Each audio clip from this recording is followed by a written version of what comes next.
All right, now we're recording. What are we recording? Well, we're recording a game that was arranged through the Gauntlet, which is a community on the internet that gets together and plays tabletop role-playing games online. You can find everything the Gauntlet does at gauntlet-rpg.com, where you'll find all sorts of cool things related to tabletop indie role-playing games.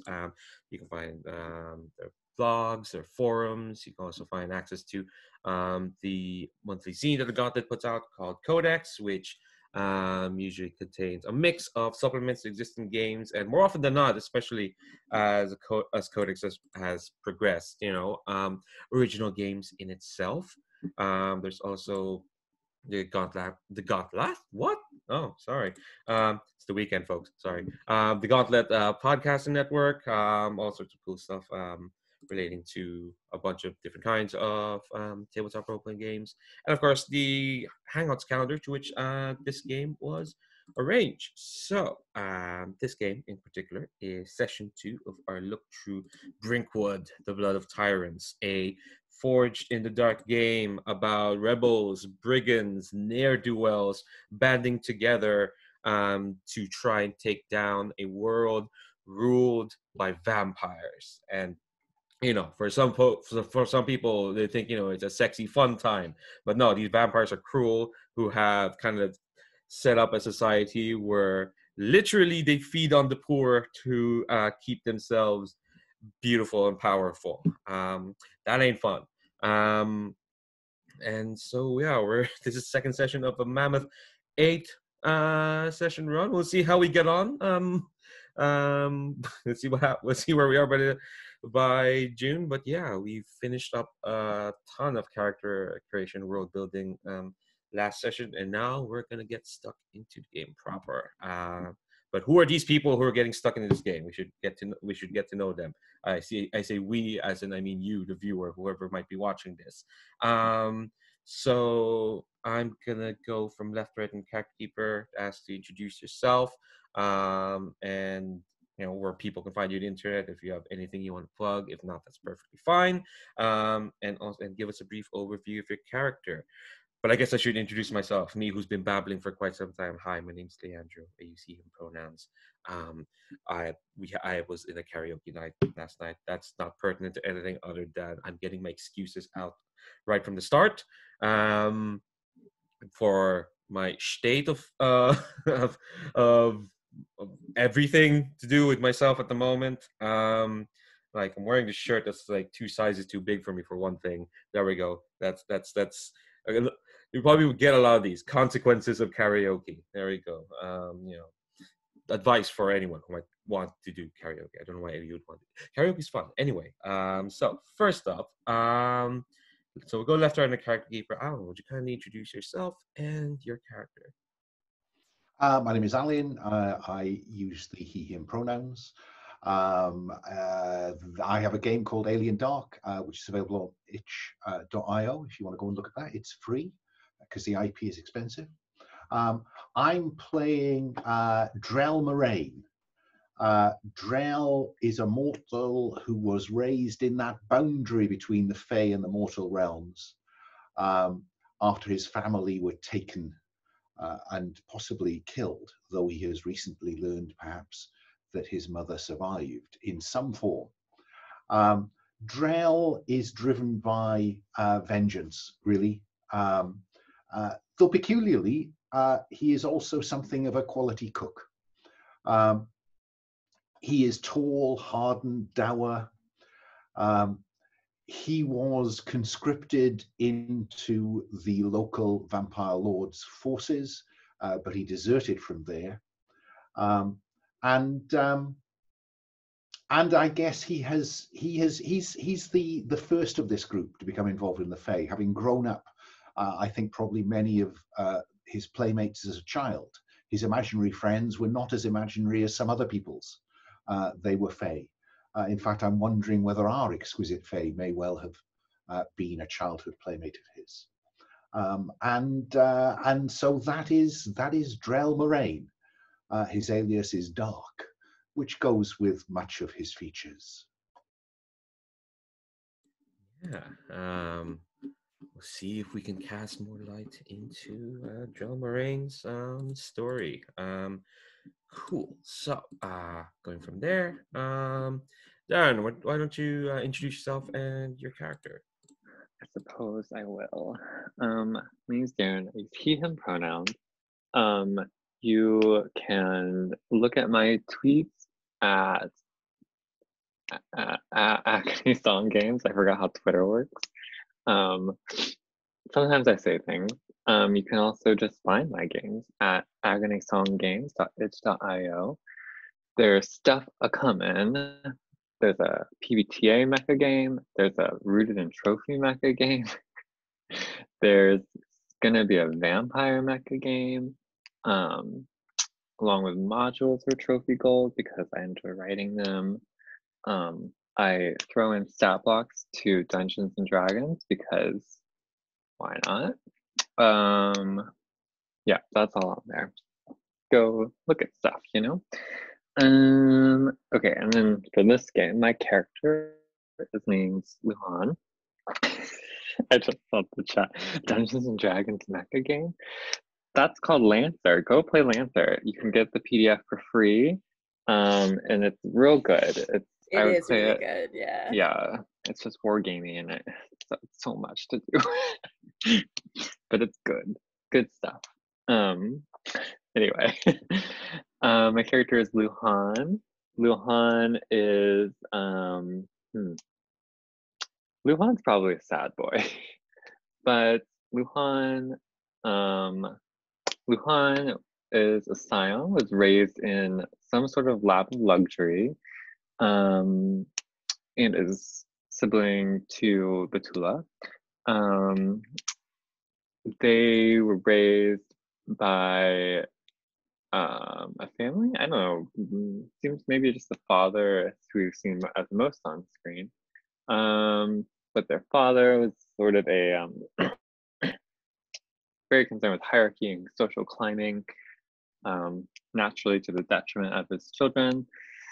But Luhan was blind to all of this, and pursued his own careers and educations, and eventually became an alchemist.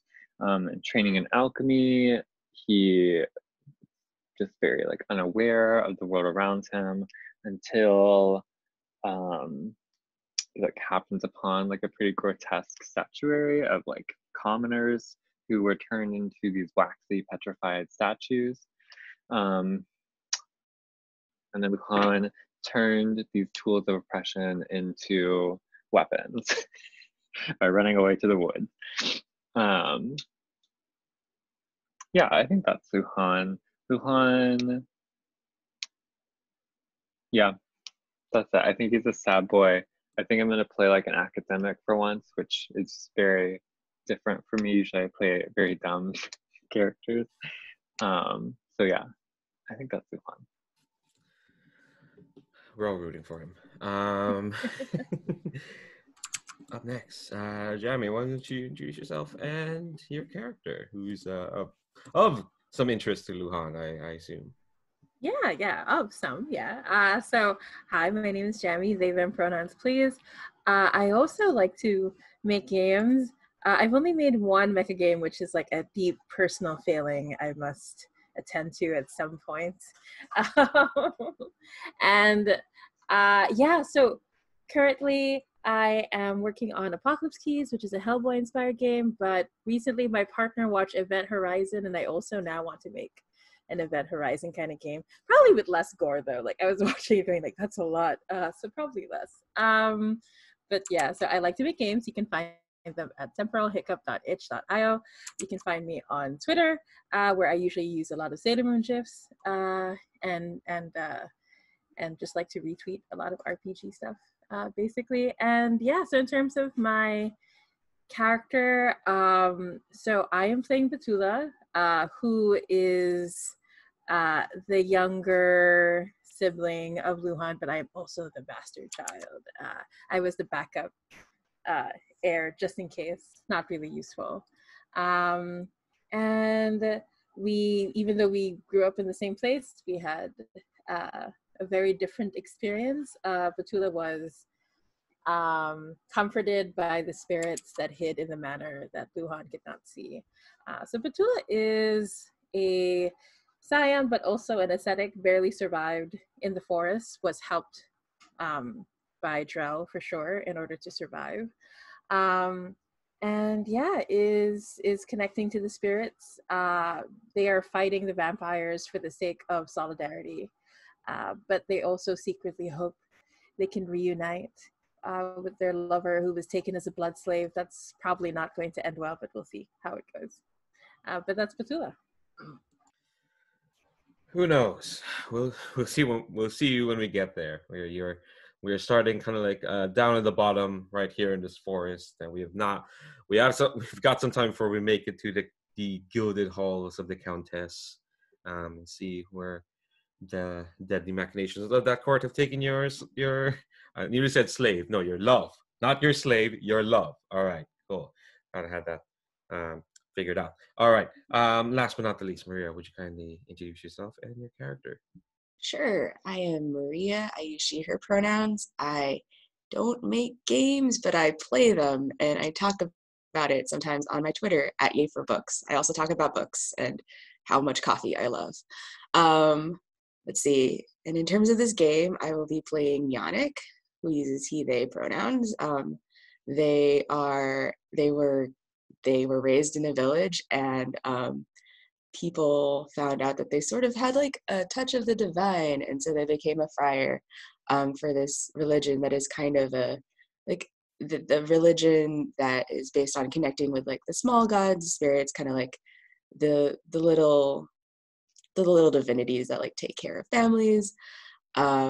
But unfortunately, this is not a religion that is particularly approved of by our vampire overlords. So there's kind of a move to suppress this religion. And so the village that Yannick was raised in, and where they were kind of like a friar, was sort of massacred because they didn't pay tribute to the vampires, and also because it was a small village that was where there were some of these priests.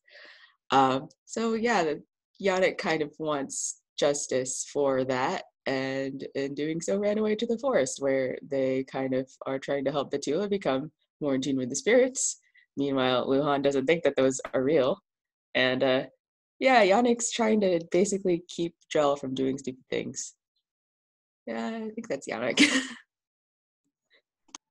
Fine, look, we need someone who's kind of sensible.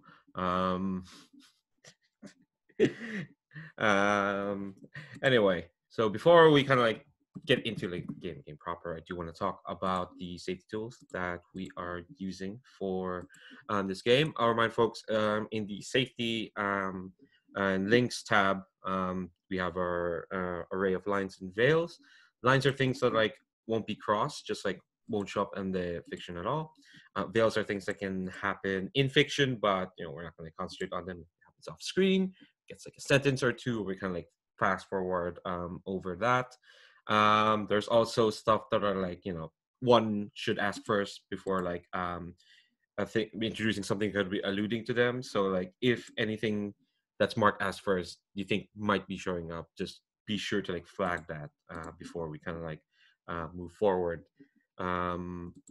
We're also using script change for this series. Actually, if I'll post the link to the roll for a party, because like those kind of like have the commands for script change that are kind of like most relevant to what we're doing. For those who don't know, script change is a set of tools that helps like people like modulate or at least like have more finer control of our play. The commands that are most pertinent to what we're doing is rewind. Basically, like script change commands are kind of like commands on a remote. I'm so glad I have this remote. I can just like hold this up and like see these tiny things here.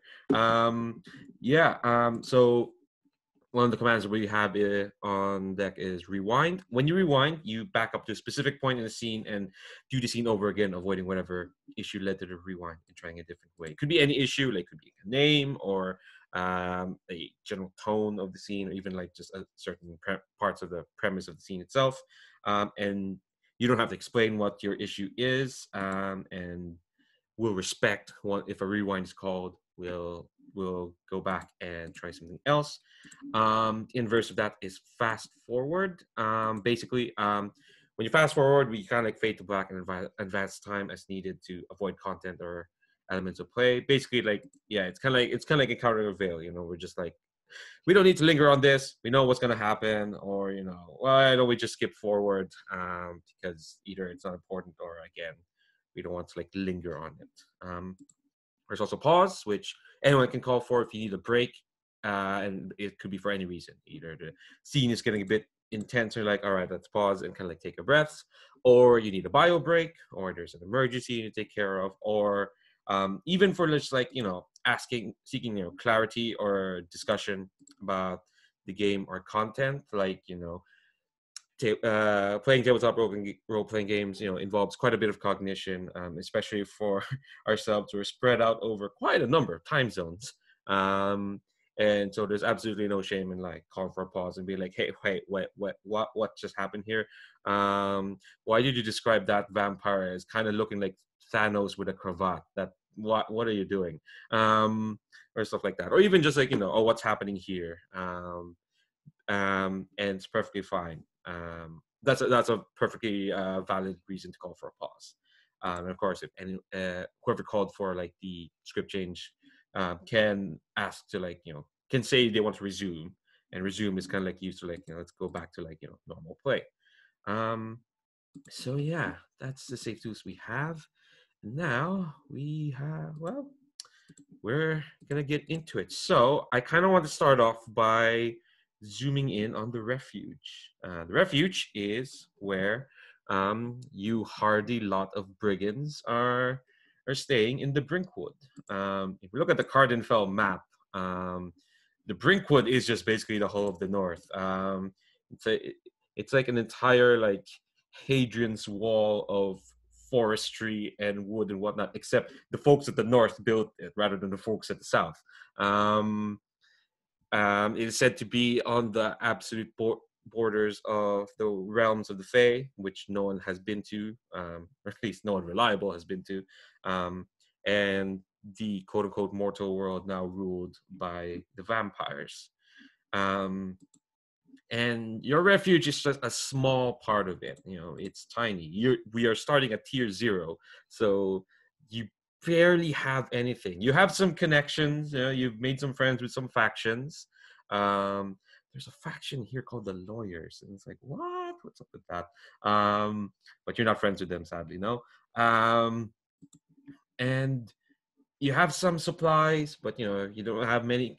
You have the seeds of alliances, basically, and that's all it is for the moment. So let's kind of like dive into this forest refuge and kind of like help define it a bit more.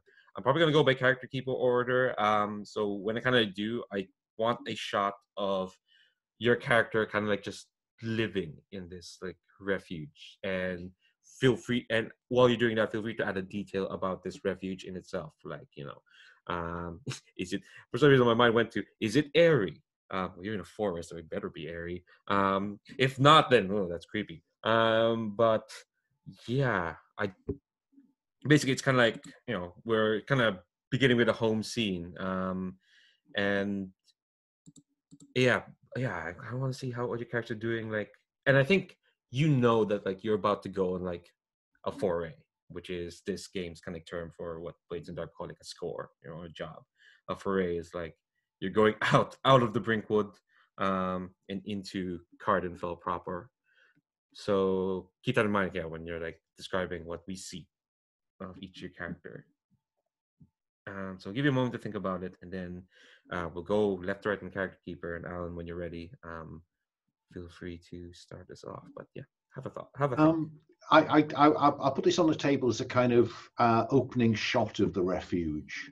I was saved as a baby by being placed among the roots of a sacred tree, and I wonder if our opening shot is a kind of craggy, bouldery hill in which the roots of this tree penetrate over and around it, and our refuge is either in the caves and among those boulders and rocks, or in the tree itself. Does that?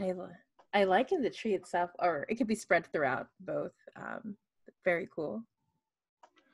And therefore, I think we will probably, because I think it's fitting with the character, I think that we will have the camera head for a crack between two of these big boulders and wind through the kind of passage, the irregular passage. We see roots, and there over a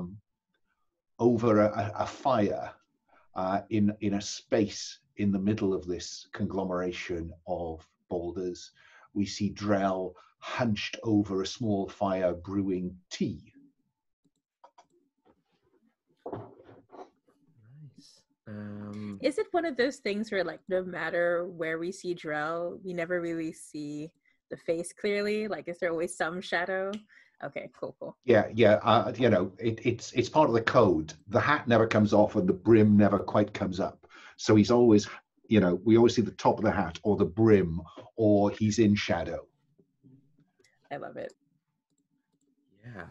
I think, like, in this shot, as you're brewing tea, actually, you know what? Let's come back to you. I don't want to, like, let's come to you from. I kind of want to see everyone else first before start inserting people into these shots. So we'll come to Luhan. What do we kind of see of you, and what's the detail of the refuge you want to add?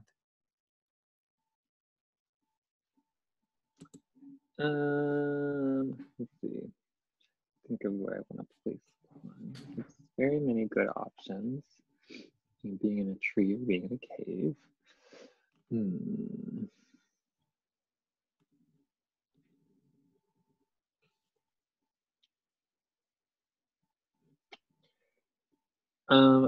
I think Luhan keeps some areas in the hill underneath the tree, where I think it's sort of like it's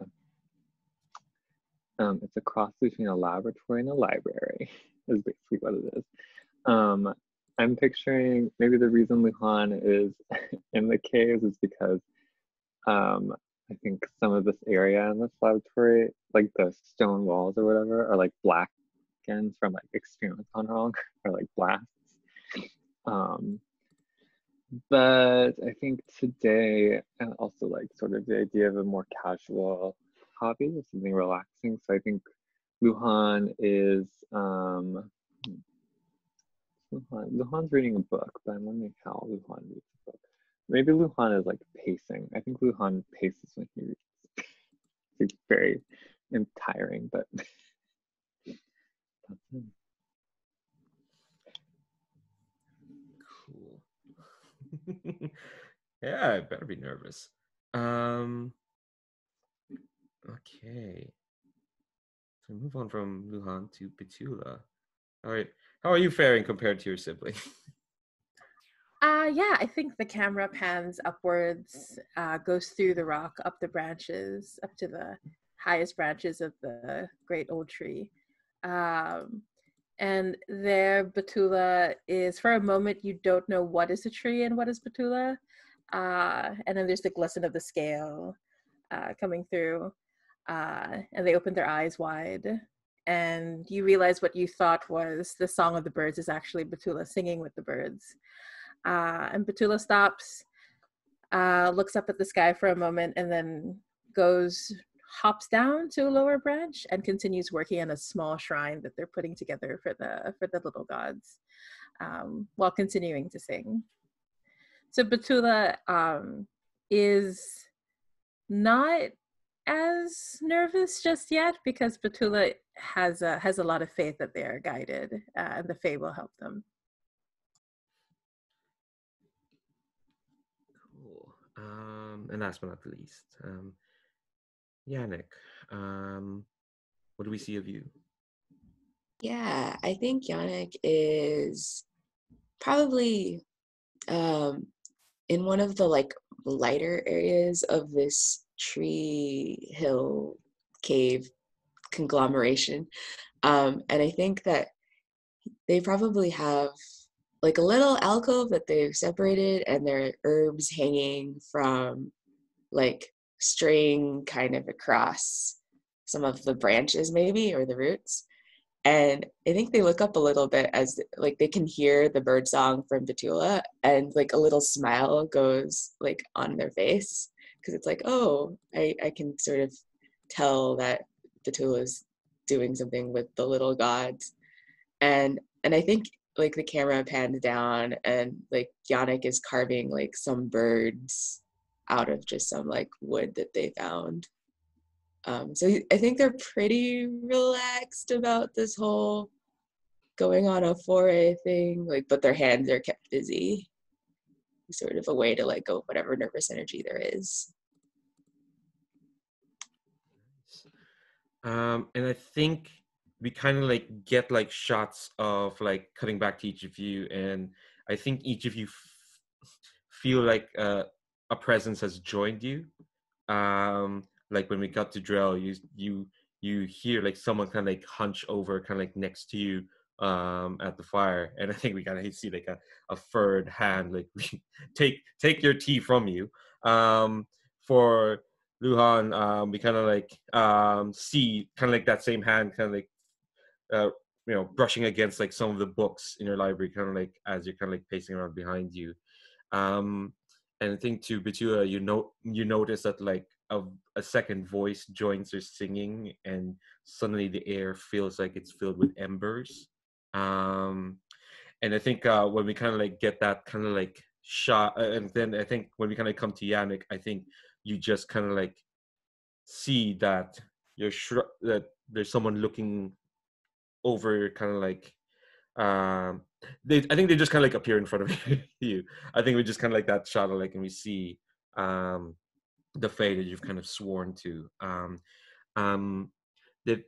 The title they've given they're known is the Coronet of the Sun, but you know them better as Celandine,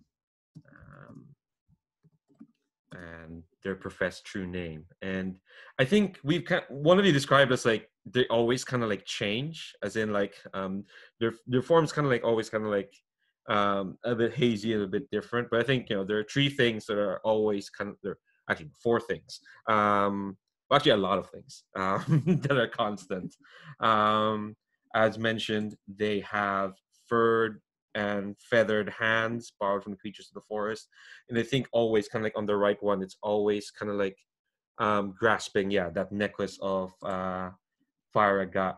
I'm not sure. Agate, no problem. Agates. Agates. Okay, cool. And yeah, they're always peering at you in like those blood red eyes. And here's a detail I did kind of add. No matter what their form, I think their hair is always kind of the same. Long, thick, unruly, the color of burnt orange, which is a color I have to bring up every time I'm in a game with Jamie, apparently. Oh, yeah. Yeah, and I think there's this weird effect where we kind of like again kind of like get the four of you kind of juxtaposed, and you hear them say like kind of like four times in like instead of almost as this all happening at once. I think they say, "The time has come, brigands." And I think we're gonna flash back a bit to kind of like a scene with the four of yourselves. Sorry for all this hard framing, but like don't worry, we'll get to like we'll get to before the foray when you can like call for stuff that you want to do by yourself. But I do kind of like want to kind of like flash back to like maybe a kind of like a meeting area or like a meeting room, so to speak. And the four of you have kind of been called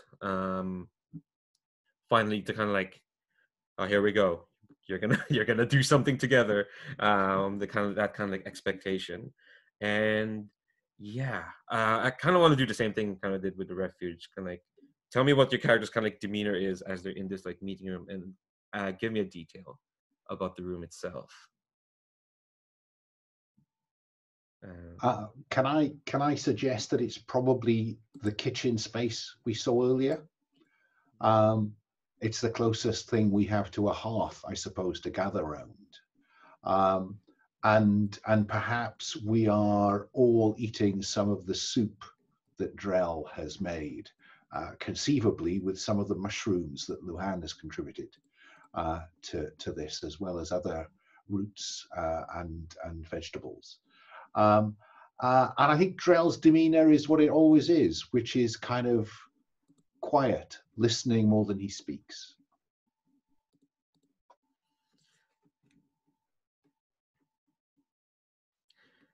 Yeah, I kind of get the feeling like these kind of communal dinners, they're not always the most common things. It's usually like, maybe 2 people or 3 people, or maybe, and every now and then you have to get 4 people. But I think this is the first time where Celandine has joined you for dinner.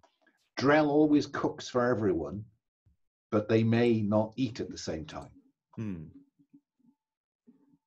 Yeah, sadly, I don't think there's a microwave in this.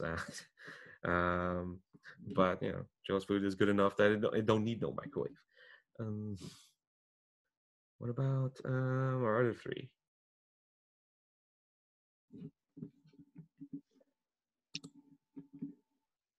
I think for Luhan, this is the first time Celandine has joined us.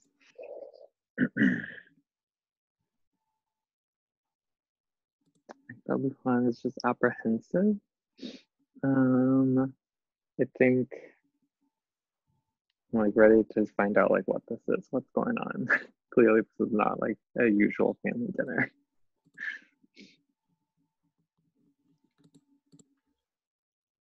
I don't know detail about this one. Let's see. Good kitchen spaces. I think that's, let's see.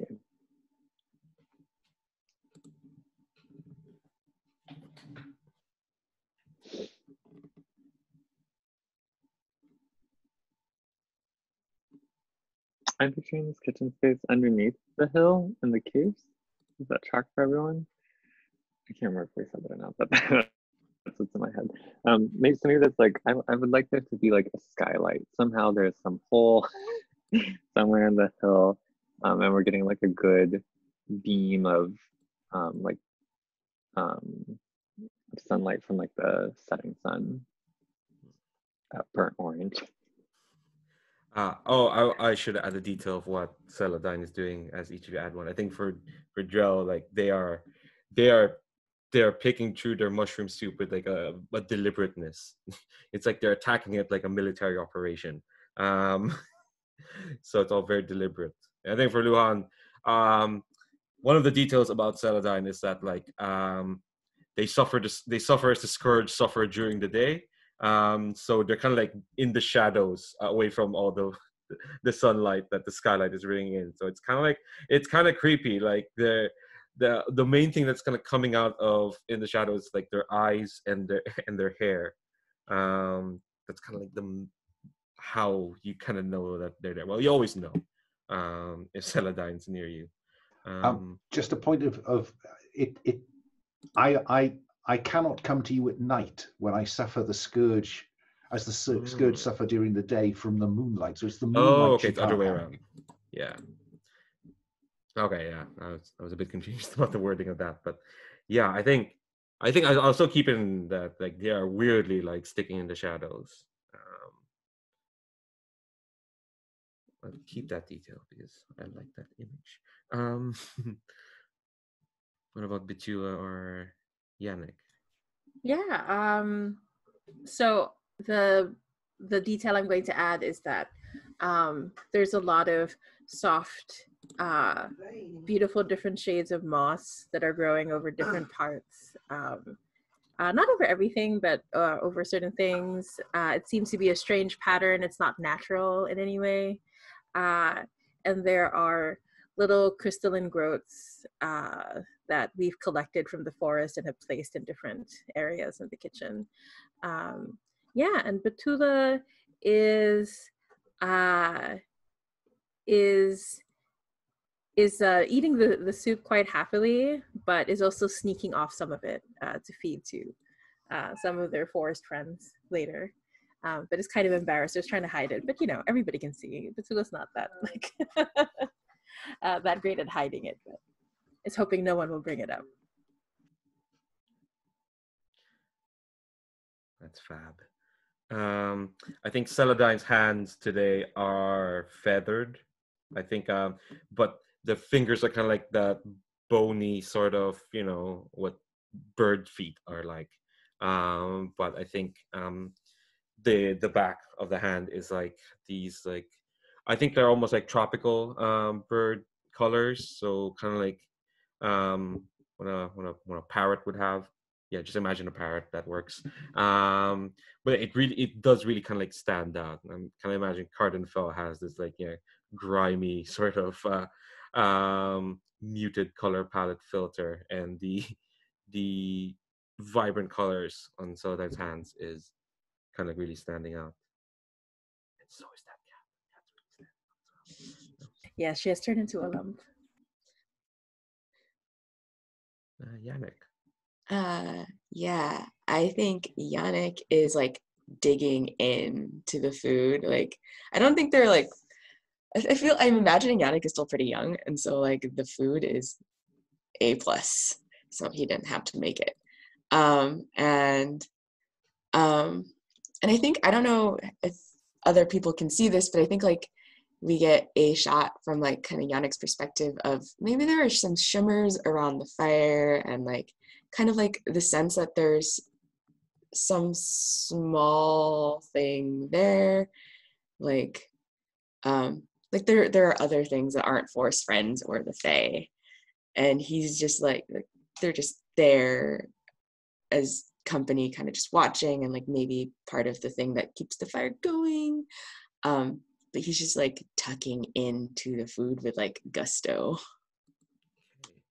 I'll ask you this, Yannick, because we kind of said that they Celandine kind of like changes, like kind of like it's kind of different to as everyone perceives them. We're gonna keep to your POV because this show apparently only budgeted one form of Celandine for this episode. But how do you see them at the moment?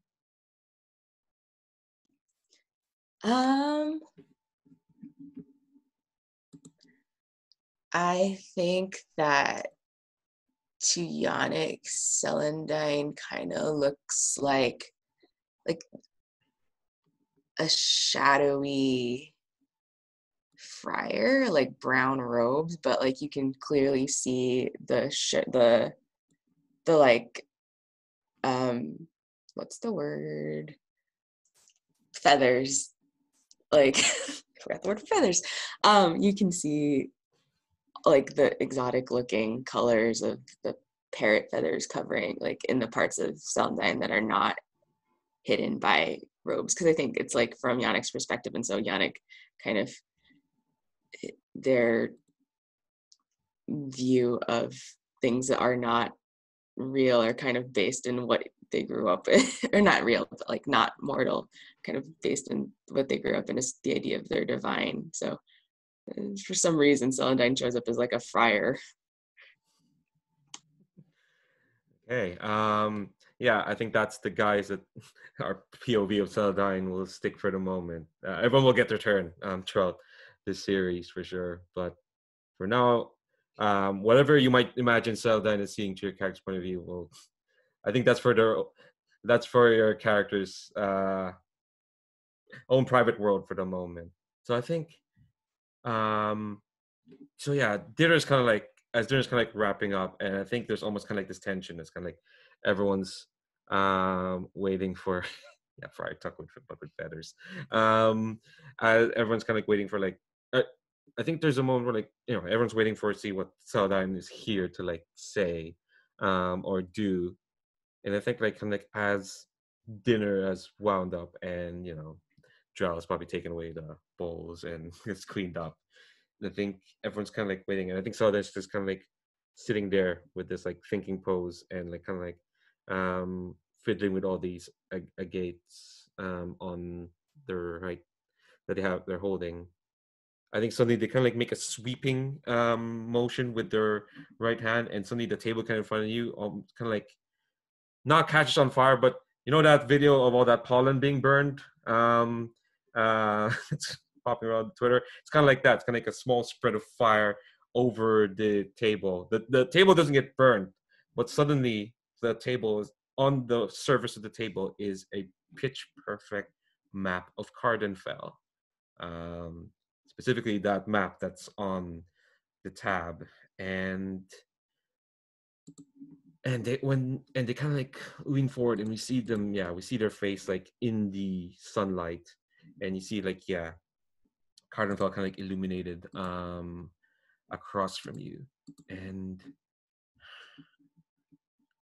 I think I'm sorry, I'm looking at some stuff in the PDF. All right, cool. I think they lean forward, and then they kind of just say, "The winds blow warm, and there is dry grass and tinder. Tell me, where shall we strike our first match?" And I think like you can see in the map, kind of like almost like you can almost feel like emotional connection to some of these places. Maybe these are some villages that are kind of like you've been through before. Definitely in your background. I shouldn't call out again the faction choices y'all picked, so that y'all know how your standing is with some of these factions or some of these places. So let me go through that very quickly. Where am I in this? Aha. So I'm just going through this PDF. Aha. Okay. So now I have to go through my notes now. All right, here we go. So you chose for the diggers to smuggle you some extra supplies. The diggers are wrong page. The diggers are renegade farmers and agriculturists. That gave you a +1 with Hogswick and Force supply. Always useful. The stokers supplied you with black powder, so you got 2 powder, and you got a +1 with Cliff's Black. The witchers supplied the people of Flaypool with much needed medicine, but were confused for charlatans in Shepforth, so you get +2 with Flaypool and a -1 with Shepforth. And yeah, you're also connected with the prayers, who are popular in the veins. Where the peasants of the small fiefdoms still practice the old faith in secret.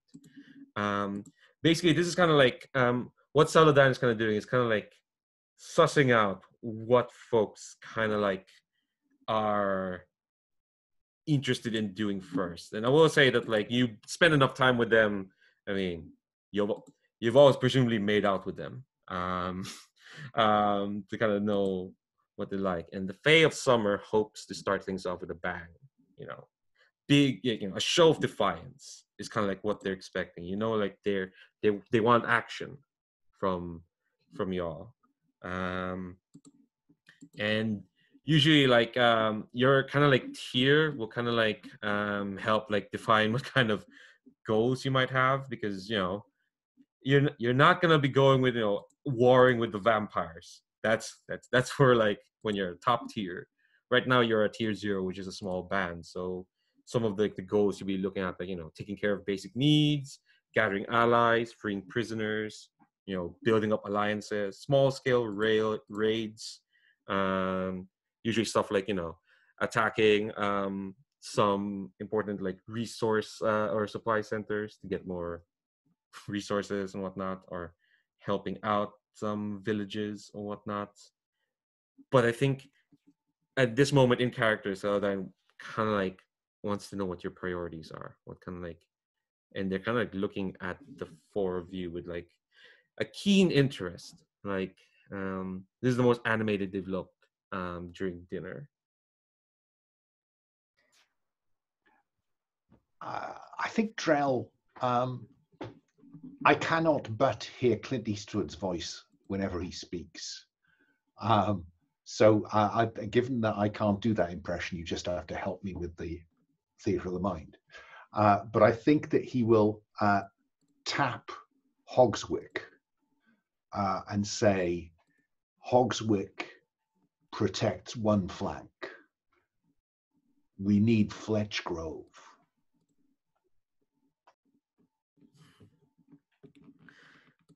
I think like when you say that, like Celadine's gaze kind of like sweeps to the other three, but when they speak, it's still directed to you, Drell, and say,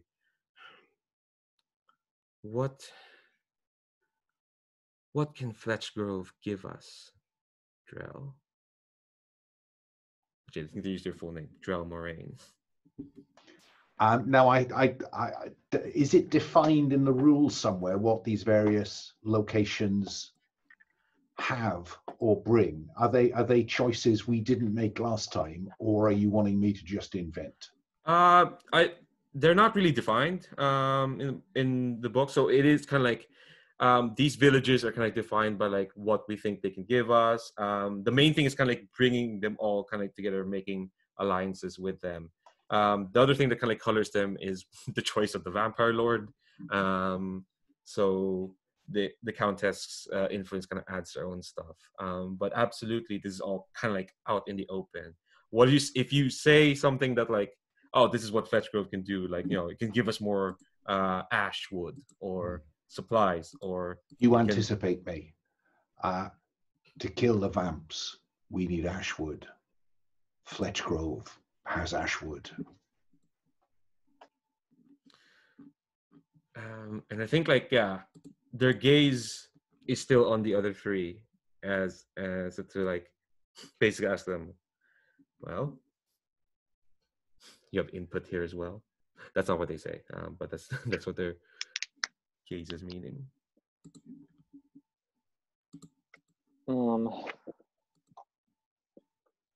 What's it? Fletchgrove? Yeah, Fletchgrove.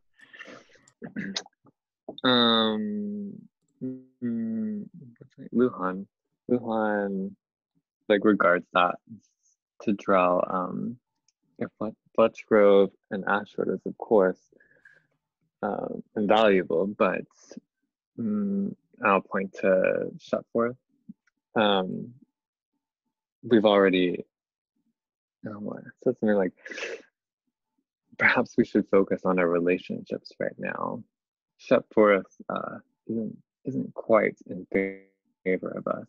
We may do more just from gaining allies than simply resources at this time.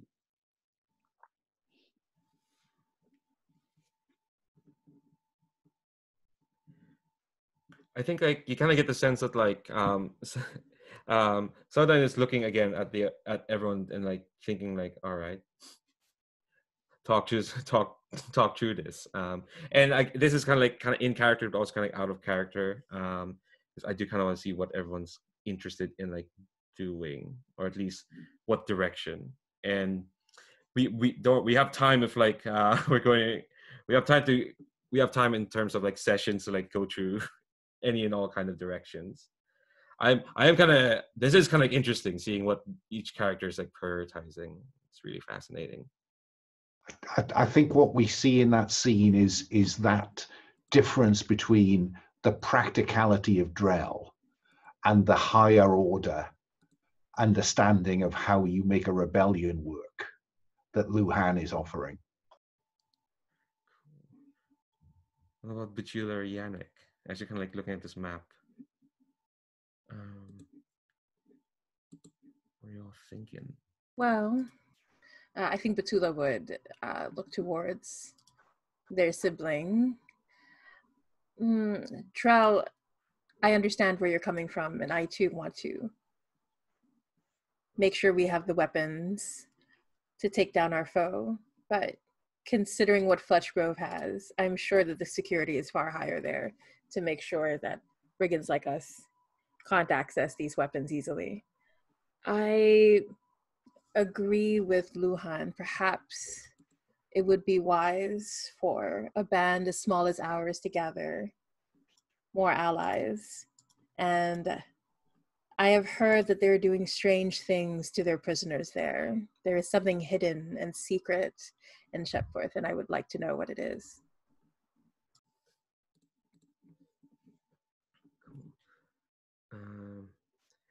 And I think finally, their Celadine's gaze solidly lands on Yannick. Sorry, you keep getting the last word, Maria. I'm sorry. No, I think Yannick has been watching between the two, and he says, Drell does bring up good points about we do need Ashwood, but the siblings also speak truth. And if Petula is right and prisoners are being mistreated, well, it's more important that we save them perhaps than get supplies right away. Ashwood will be there, and these people may not last long unless we do something. Let's just hope there are no vamps at Shepforth. Well, if there are vampires, Drell, with the power of the Fae and with you, I think we can at least get away in time, if not make them hurt a little bit. I'm all about the hurt. And if we need be, Betula will suddenly show how sharp their nails can become. I know how to drain a vampire. They drain just as well as the rest of us. Petula, let's not be as monstrous as them. Remember what we left behind.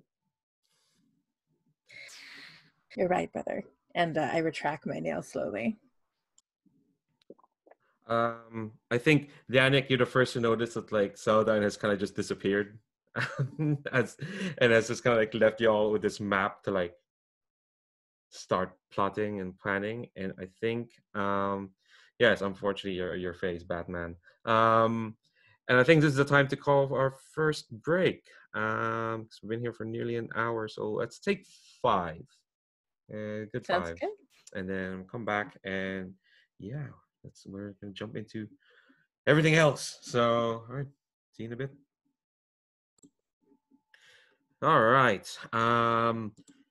So kind of like after that, we're kind of like going into a few like phases. Going into the foray. Foray is like, that's kind of like the centerpiece of this session. This is the action part, where we do the actual action part of a revolution.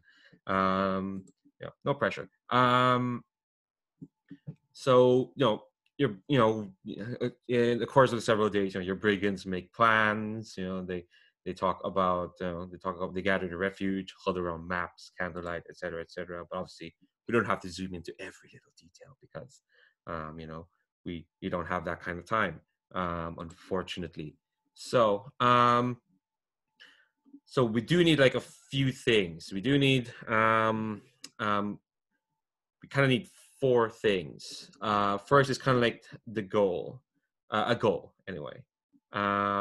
As mentioned, like your tier kind of like 0, so your goals are kind of start off small.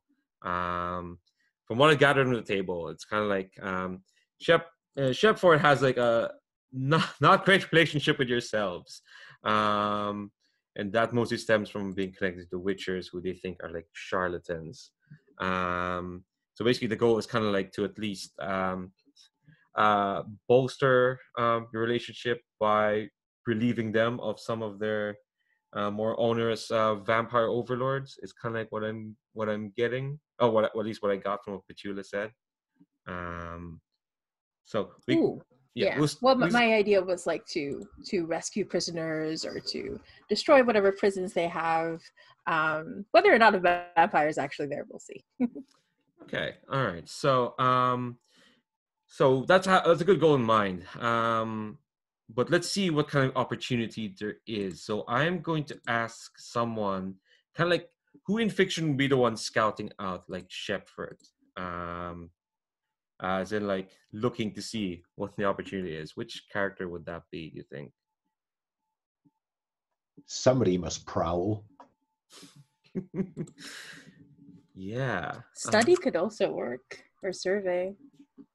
Yeah. Honestly, like it's an action role, so however anyone wants to frame that, usually will work fine. Probably not skirmish. I don't know. You don't want to get into a fight all of a sudden over there. And this is like what's called a fortune roll, so there's no like I'm not going to put a position or effect at the moment. This is just kind of like this will help frame what kind of opportunity there is at Shepforth. So who? Yeah, how good the opportunity is. Yeah. So,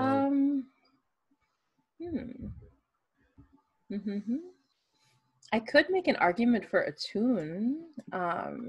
So either Yannick or I could try that. But Yannick also has Prowl and Survey. So that's also something. Yeah, I can imagine that like maybe Yannick went kind of like, I feel like he's probably the most low-key looking of all of us, perhaps. Doesn't have a big hat, doesn't look fancy scholarly. So maybe Yannick could have just gone as a person, a normal, totally not brigandy person. sure. To Attune. So how are you like attuning to like and you don't have to define what mask you're carrying around because we're not mechanically like you're not putting that on yet. I think it's Yannick using their kind of maybe using like the old faith, kind of checking in with the other things that are around. Like as they're walking around this village, they're like attuning to do like the little gods of this place feel particularly like, are there any, or have they been driven out? Okay, so you're gonna roll a tune. You have 2 dots, means you roll 2d6. So how strong is the dark side? I will say, like, here's a free detail because you'll notice this. Shepforth Isle, obviously, it's like you need like a ferry to get there. I would say like something you might have been here before, but certainly you notice as you're getting on the ferry, it's like there didn't used to be music here, and there is kind of like just like this somber violin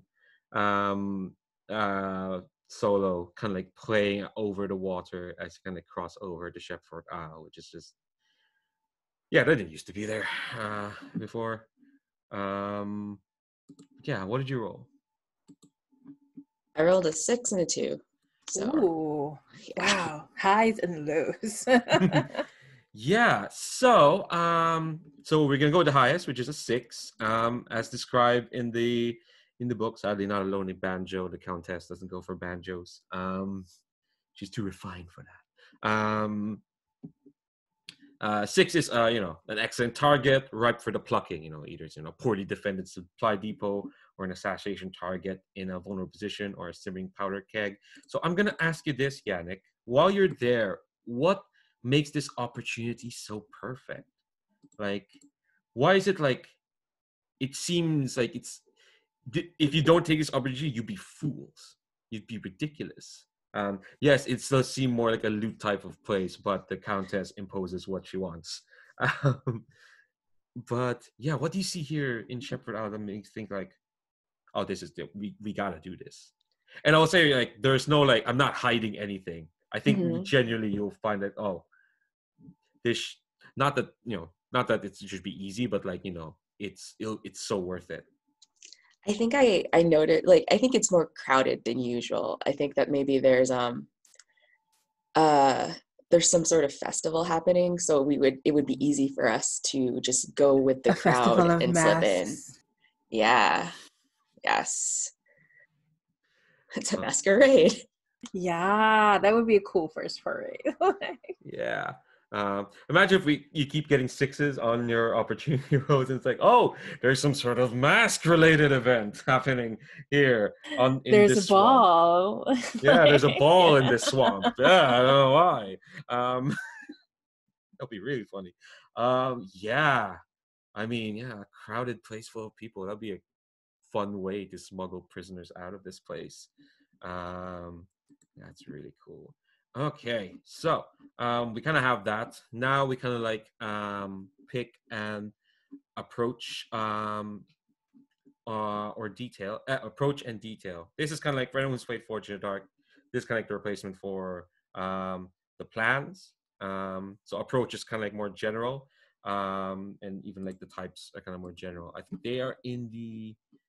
I'm hoping yes, they are in the player reference, which I should like ask like everyone have up. So like, because I'm also consulting it a lot. Yeah, so there are 1, 2, 3, 4. There are 6 types of approaches, and the first one is dramatic, and the detail or the question you need to answer is how will you command attention. There's subtle, and the detail is how the question is how will you remain unnoticed. There's tactical, how will you gain an advantage. There's rapid, how will you strike quickly. There's cautious, how will you prepare for that. Just being like subtle or cautious about it. And last one is charismatic, with winning allies, demoralizing your foes. How will you rally others to your cause? Yeah. Approach is not like a guarantee or a fail condition. It's kind of like it's how you're gonna like start off, for sure. Like things can start stealthy, and next thing you know, you're having a carriage chase, slinging fireballs at each other. That could happen. Who knows? You could be trying to infiltrate this tall skyscraper, and you end the session by dodging artillery fire on your skyship. That's a different approach in a dark game. Could happen. Yeah. So Yannick, how do we do this? You've seen it. Oh, I think there's multiple ones that could work. But I think we need to act now. I think this is like the end of this festival, and at the end of the night, everyone's going to be leaving town. So if we want to take advantage of the crowd of people, we'll have to go soon. So how will we strike quickly then?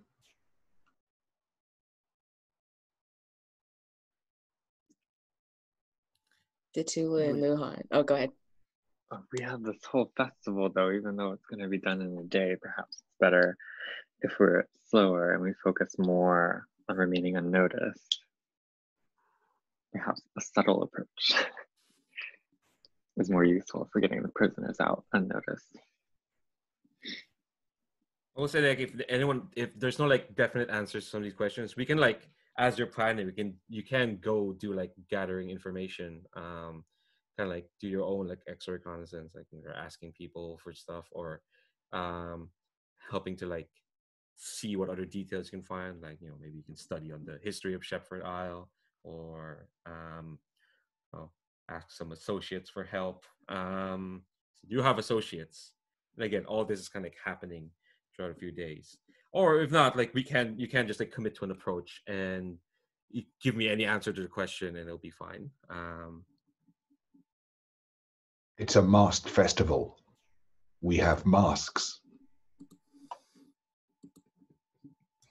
It's true. I do think being subtle would benefit us. And if we need the power of the masks, then the masks can give us that power. So in order to stay hidden and to remain unnoticed, well, every festival needs musicians.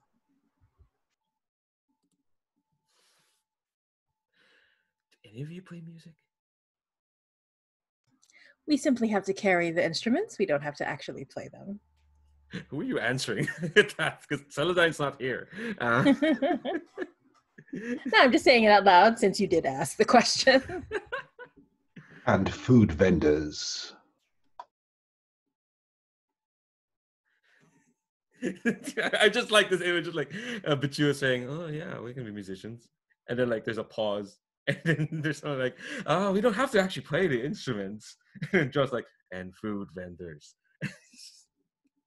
A+ planning. Cool. So would everyone be okay going subtle? And yeah, the answer to I have so many tabs when I have that. Yeah. How you remain unnoticed. Yeah. Masque festival. Easy to blend in. Cool. So, after that, yeah, we all approach anything. I don't think we could do more reconnaissance, for sure. If everyone's special out, part of me kind of like it's fine, kind of jumping into it, but you know, actually no, let's do reconnaissance. I do kind of want to do as this game's going. I'm gonna put some questions to yourselves, and again, these are gonna be whatever you say, and tell me how each character kind of like figures that out. It's gonna be out there in the open, and it is gonna help like flesh out this foray a bit. So, I would turn to, let's see. Let's keep going in the order. Let's go with Drell again. So, the kind of question is, what do you need to do to accomplish your goals? Like, what exactly is like what needs to happen? I was eating a sandwich. Say that again. Sorry, I forgot. Yeah, you're eating lunch. What do you need to do to accomplish your goals? I think I'd like to talk to Sev, the grizzled sergeant that I know. I think I need to know what kind of Countess security might be operating around this festival.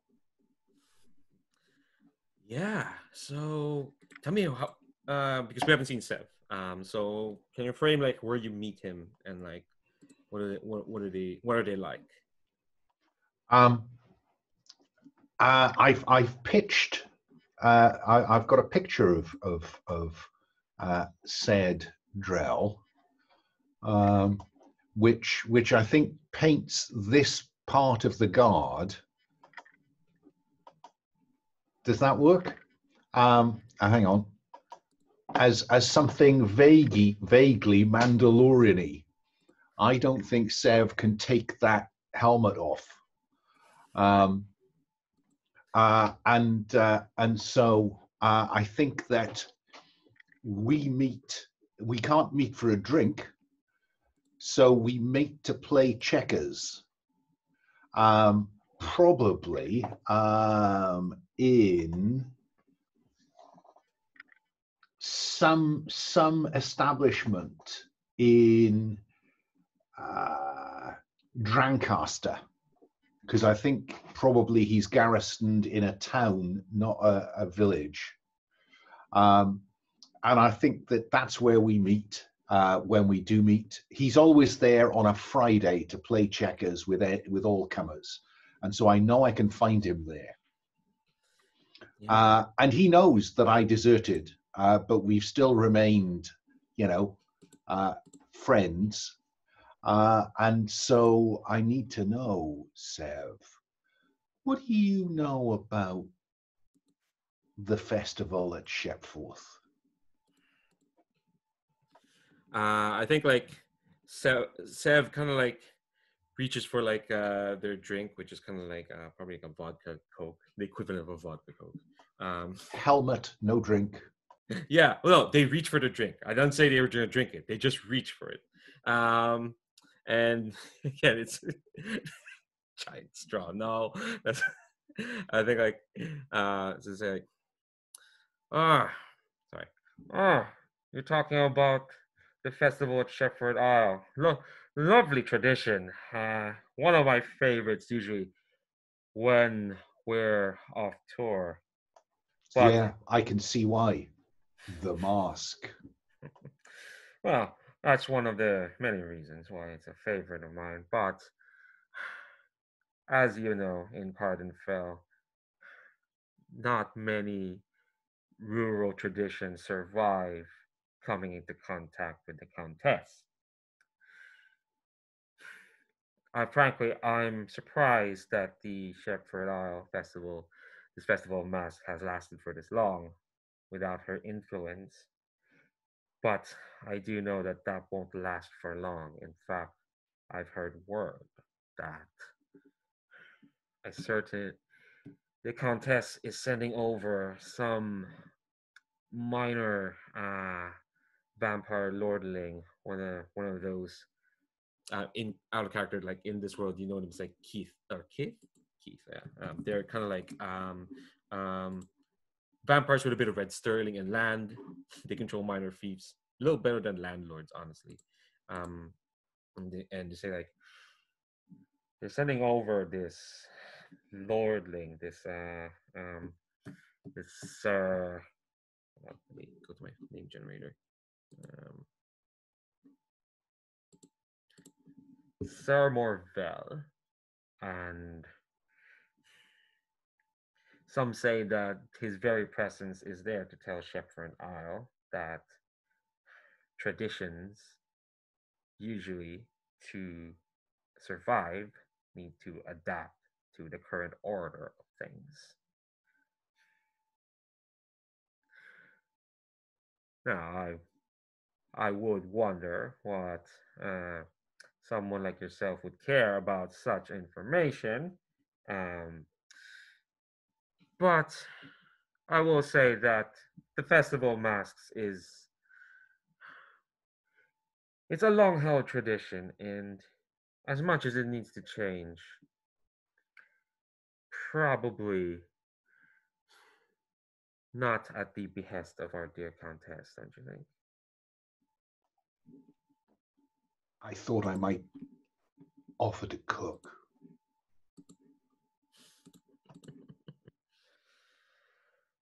Well, and checkmate. I think like they Sorry, looked at. I've just realised I've transposed games from checkers to chess. Yeah, but yeah. You say checkmate, and they're kind of like. Cardenfell checkers is indeed chess. I think like, and then like their helmet kind of inclines down, and say, "Well, I might know who you need to talk to if catering work is what you're looking for." Yeah. So I think kind of like the answers to that question is kind of like, yeah. Yeah, definitely a courtier is coming along, and obviously someone minor lord would have become like his own servants, but to accomplish kind of like this goal of yours, yeah, get in, get out. I mean, if you can take down this Sir Morvel, all better in the world, but definitely it's not a requirement, I'd say. He's more like a harbinger of like what the Countess is trying to do. Okay.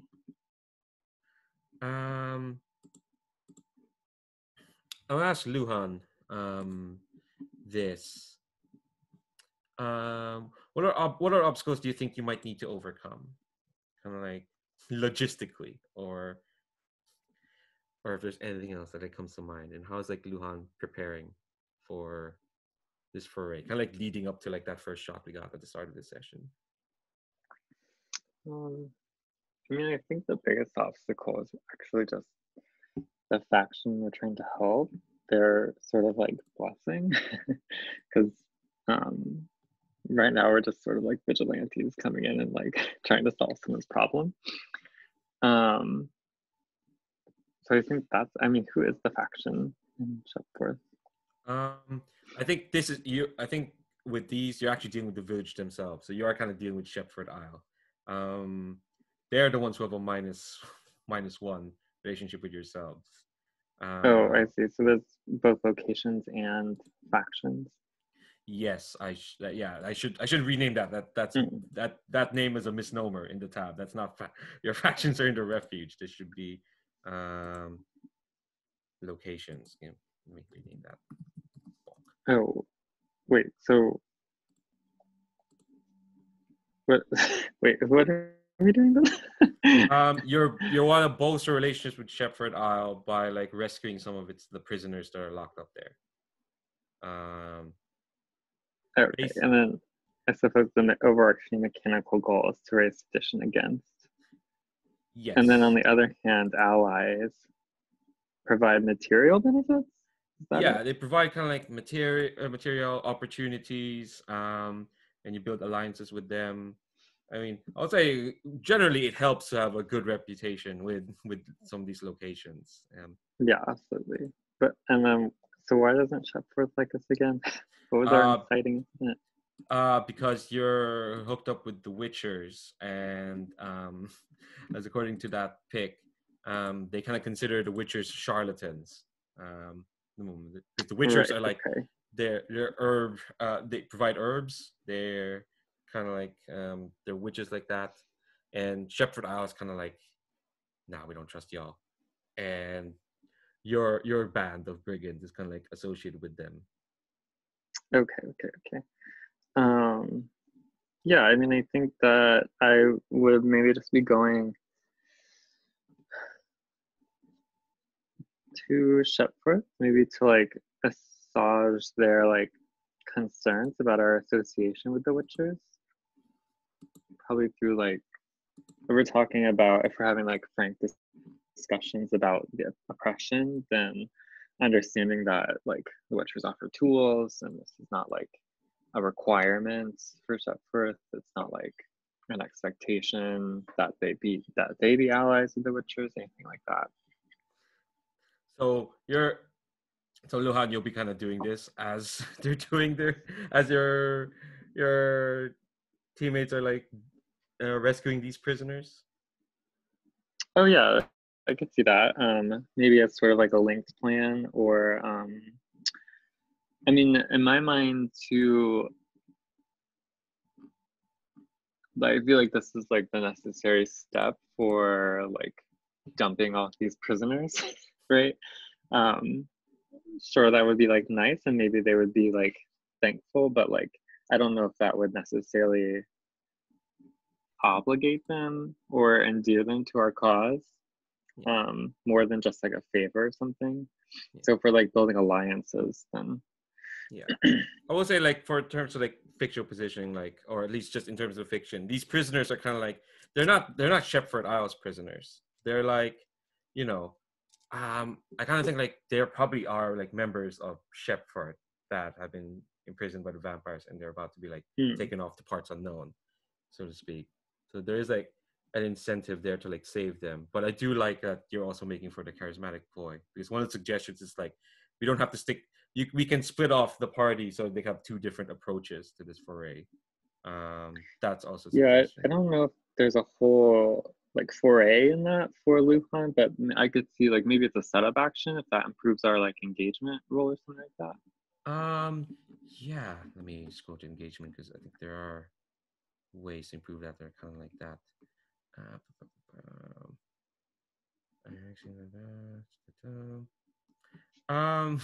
If you want to do this as part of reconnaissance, I'm not going to say no. Yeah, I don't know if I have anything to like reconnaissance for it, because it seems like we have a pretty clear goal and a pretty clear plan. Yeah. So I'm good to go with the foray. Did Luhan in any way work out where the prisoners are kept? Like where in the prison? Like, well, I don't. We don't know anything about. Is there a prison? Is it a compound? Are they just kept in a house?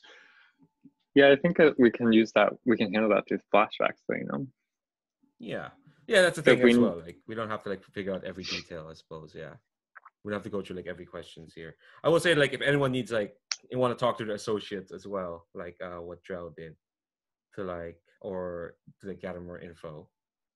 But we might reach the point where like we should just go into the foray instead of doing what we're not meant to do, which is like get bogged in planning detail. Okay. Are folks okay with that? I think I'm good to go. Yeah, I think the only thing I wanted to do to get an extra die was to talk to, but we don't have to go into detail, but to talk to our fate to see how they can help us. Yeah. Interesting. I'd ask you that Betua, since you're kind of like the one who brought the detail. What you know about Celandine, do you think And answer, and you can answer as honestly or as dishonest as you want. I don't mind. Do you think like Celandine is particularly helpful against this kind of like foray, this kind of enemy? It seems simple enough, you know, breaking out some prisoners, hiding them through a festival of masks. Do you think from what you know about Celandine? Yeah, I think as a Fae of the Summer and things like that, I think that she would help us figure out an explosive way to either distract or to break the prisoners out, depending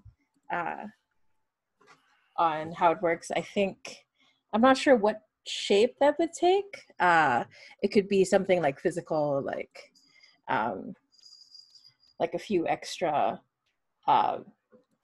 bits of like bomb things, but it could also be like plans. I kind of like the idea. Like, let me look at the map. Oh, I should clarify that Celandine uses any pronouns. Yeah. Okay. I think every time there's like water, I'm always like, we need a getaway boat. I kind of like the idea that she set up a getaway boat for us. That would be kind of cool. Yeah, I think some further advice they kind of like give is just like, this is a party, this is a soiree, and I think they start telling some anecdote about, they start telling very elliptically about some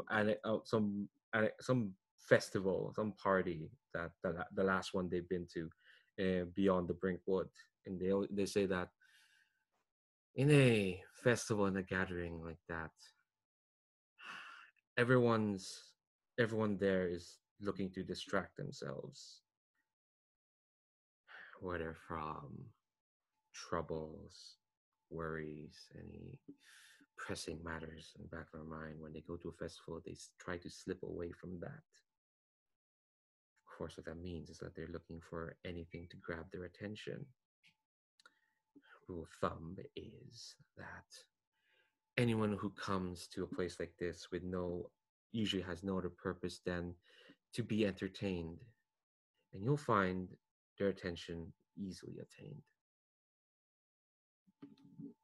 So yeah, you will get that +1 die to engagement. Awesome. Okay, so sounds like we can do this. We're gonna do this. I'm always afraid it's an engagement roll, but then again, my experience of running Forge in the Dark stuff, for some reason, whenever I run something, everyone just rolls 6s. It's ridiculous. Okay, so let's go through engagement. Okay. Yeah, I just noticed there's that rule about travelogues, but like I want to do that late. I'll do that in another foray. Here, let's just get our feet wet. So, start with 1 die for pure luck. Consider the land. Oh, that's a great album title. Consider the land. Is the territory particularly seditious or friendly? No, we're just kind of like starting off. We're all starting off neutral. Are the common people fearful or less willing to help? Is the vampire press strong here? No, according to what the Seb said, like they're just coming in. Like they've just sent this Sir Morvel. But then they're not very friendly to us, are they? Oh no, they're not. Yeah, that's what that -1 is for. So you lose that die. Oh no, the -1 is just if the vampire presence is strong. We get a +1 if it's friendly. Okay. So it's not particularly friendly at the moment. So keep that die. Have any recent entanglements interfered with your ability to act freely? No, this is the first foray, silly. There have been no entanglements. Is your approach something your enemies are particularly weak against? I think for this moment, yeah. With this festival, going with a subtle approach. I'd say most approaches would work. In this, subtle works particularly well since everyone's wearing a mask. So take another die. Are enemies strong? Nope. Are any of your associates able to help you in this foray? They've done so. So you gain +1 die, and you mark off that associate, I'll say. So you may not invoke that associate's help during your next foray unless you take a downtime action to like re-engage with them. So for a moment, you can. Sev is like, they've got their fill of cheskers from you, and they're off doing other things. Is your Fae particularly helpful against this enemy? Yeah, they just gave counsel or advice. That's 4 dice. Jesus, that's a lot of dice. Are any of your band injured? No. Have you conducted a foray at this location recently? No. This is something I should have asked Jeff as well. Load. I'll defer this to you, Jamie. Oh yeah, I guess it makes sense if we're going subtle. If we go anywhere above like we definitely can't come in all heavy because then it'll be obvious. Because like when you're heavy, you look like something is up, right? Yeah, I would ask like, Could load you look like a street vendor with a variety of foods? I'm okay with you taking heavy, and then I'll take light to help balance it. The thing is, with heavy, you will look heavily armed. That's the thing. Oh, are there just the 2 options? Oh, there's there's light, also normal, and heavy. Yeah. Light lets you take up the mask. Light lets you take up 3. Normal is 5, and heavy is like 6+. So, basically, what they notes is like how subtle you are. Light seems like you're just a normal everyday person. Normal is kind of like, well, you're clearly up to something. And heavy is just like, Jesus, why do you have this giant claymore with an armor on you? That seems quite a bit. So what load do you think are folks going for? And then there's a place to mark that on your masks, but we'll get to that. But for the moment, just think like, what load is each character like taking up on? Drell will go normal then. I'll go light to lighten up the average. I'll also go light. Yeah, I'll be light. Never not light in Forge in the Dark. Got style to maintain. Yeah, I've only seen heavy like not the most. It's exceptional circumstances, I suppose. Okay.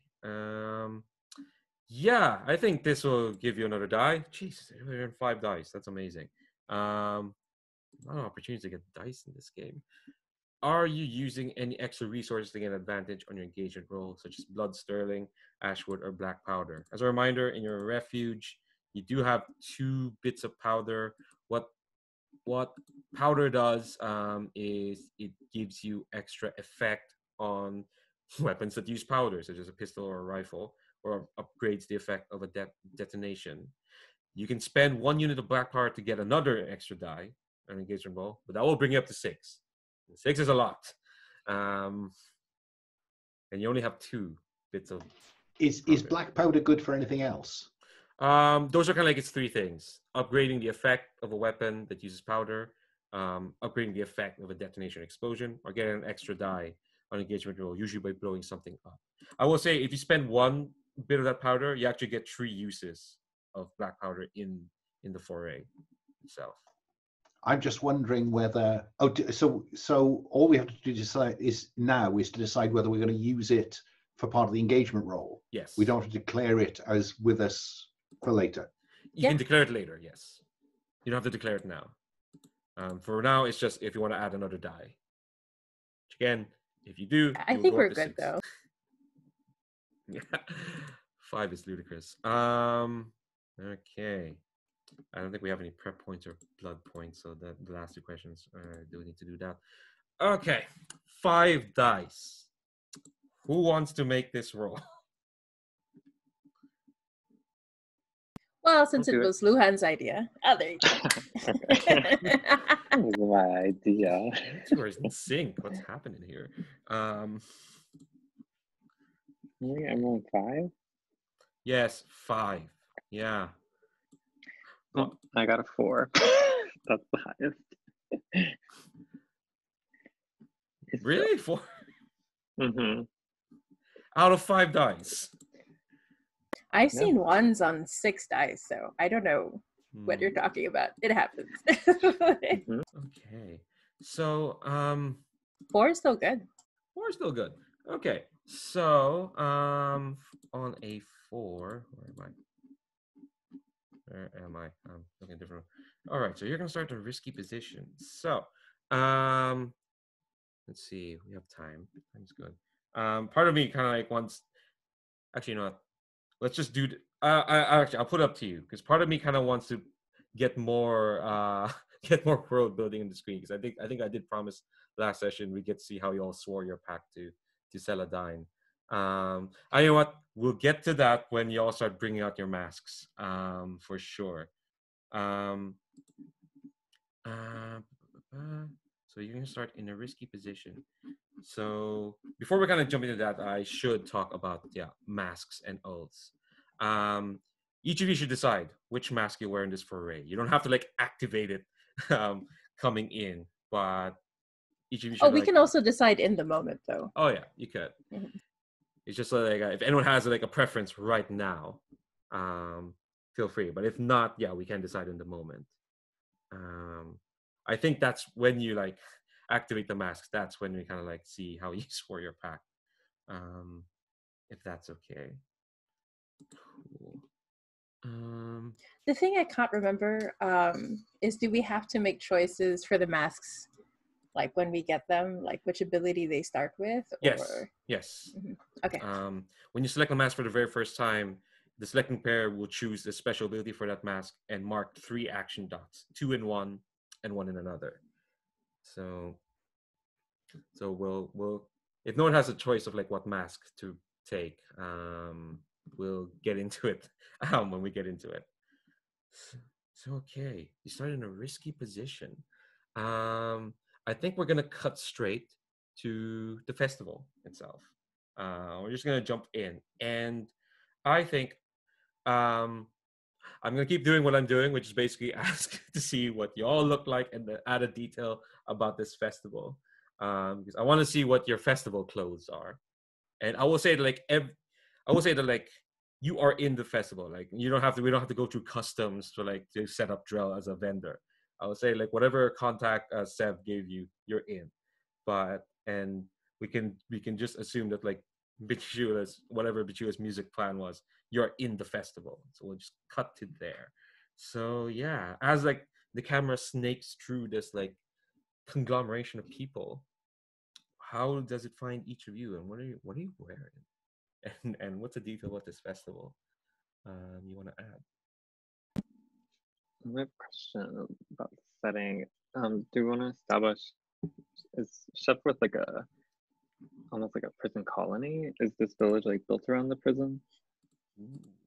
I kind of like the idea that the prison was something that was forced recently. Like I'd like to think it used to be a port town or something else, and the prison is just a mark of the vampires.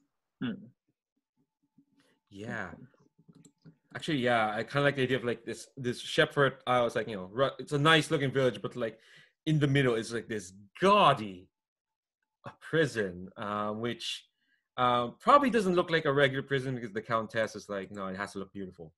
It has to be a pretty prison. But I think it really stands out. It's an ugly prison, poorly painted in bright colors. There's like way more glass than there should be in a prison, but that's kind of like offset by all the iron bars over the glass windows.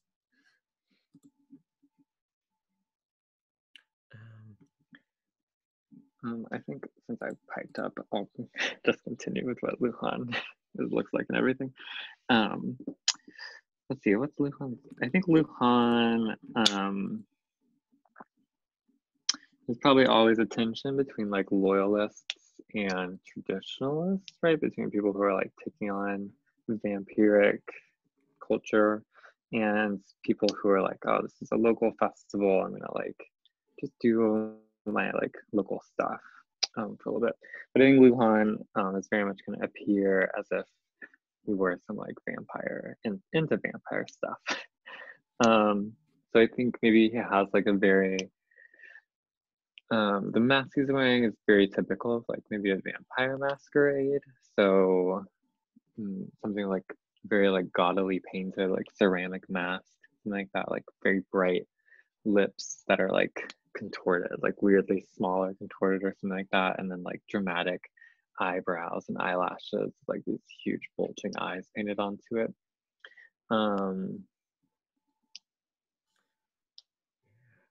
Yeah. What's the detail about And the then festival you want to add? Yeah. I don't know. Let's see if it's a port town. There's like a lot of fried fish. That's what I'm going with. Right now I'm gonna feel hungry now. That's fine. It's fine. I'll have to have a big lunch after this. Yeah. So yeah, that's what we see, Luhan. No, we made the second session and finally had to put the words vampire and masquerade together. This mask, yeah. What about Petula, Yannick, or Drell? I think Yannick is, I think he's going as a singer in this musician troupe. So he doesn't have like an instrument that they're carrying with him. But he's like dressed in patchwork greens and grays and blues, kind of going with the whole ocean portside port island words thing. But I think that their mask is very foresty. It's made with it's made with like parts of the tree of our refuge, like, so there's leaves, and it's kind of look like it's been woven together, and there's maybe a little bit of a crown of branches, so it hides their face. But I think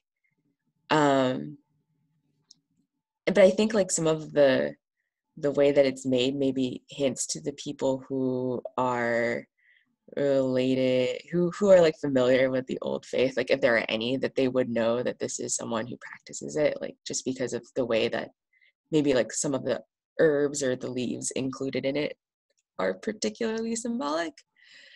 But yeah, let's see, what's a detail about this festival. I feel like there are a lot of musicians, so like on every other corner there are people busking, or like different instruments and different groups, so there's like music drifting in from everywhere. So many bards.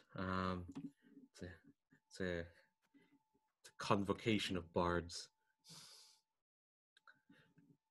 I think perhaps the reason that this is a risky beginning is because we've already got separated. So Drell, I think we see Drell with the tray of food, which is probably, meat, not fish, which makes it unusual. And I think as we see him with the hat, he's dressed exactly as we see him everywhere else. But as the brim of the hat comes up, for the first time, we think we're going to see Drell, and we see a gaudy clown mask. And he's making his way across the market square, leaving the podium where Sir Morville and his entourage are seated, with the mayor perhaps, and he's heading towards the prison building with the intention of trying to scout out what the opposition is likely to be able to open those doors. Yeah. Before we kind of come to that, because that sounds like a roll is going to be made here. I'm angling for scout. Yeah. Before we do that, let's see where Petula is. I think the detail I'm going to add is that this is normally a festival that's known to be for the entire family, but we've noticed, like, I think we all came to the same conclusion separately, that we haven't seen any children. It's all just been adults, and there aren't a lot of locals that are here. So we've been hearing people talking in strange accents underneath the masks. So that's been worrying. And Batula is currently singing. They have a lute with them. They are they're doing like an Assassin's Creed kind of situation, like early Assassin's Creed. They're like going from like busker group to busker group, just like joining in and then just trying to get closer and closer, trying to study and see what's going on. Yeah, so I think as Drell is making his way through, and I think the crowd is kind of like separating themselves. Maybe Batula and Yannick you kind of like keep together because you're kind of playing the musicians, but there are a lot of musicians, and Luan's doing his vampire masquerade thing. Sorry, those two words kind of stuck in my mind. I think everyone suddenly hears this like big sort of clapping, almost kind of like amplified, and I think you just hear coming from the podium, you hear Sir Morvel just kind of like just saying, "Wow, brilliant, absolutely captivating! What a lovely tradition this is! Absolutely magnificent!" Sir Morvel kind of looks like David Tennant, and that's how I'm imagining him. And I think he's bounding up to the podium in a very sorry. Now I said David Tennant. Now I'm just imagining David Tennant. And his poor like servant is trying to keep the umbrella over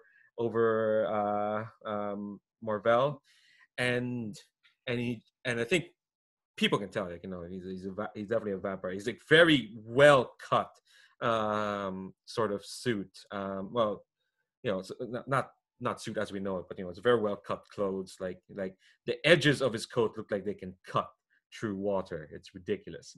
And he just says, "Wow, truly, I feel honored and blessed and rich for having come here to the Shepforth Isle.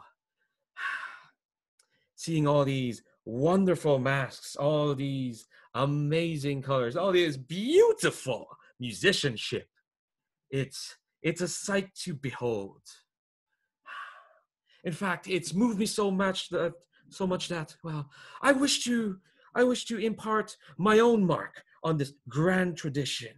I've talked to your mayor about how this festival has gone through the ages, and well, if no one would mind a small embellishment, perhaps it would be a saucy bit of fun if, where you're all standing right now, and I think everyone is like deathly still because they know, like, if they say something untoward, it could be misconstrued. Everyone's kind of like standing really still. And I'm assuming the four of you are also stopped, unless you want to do something.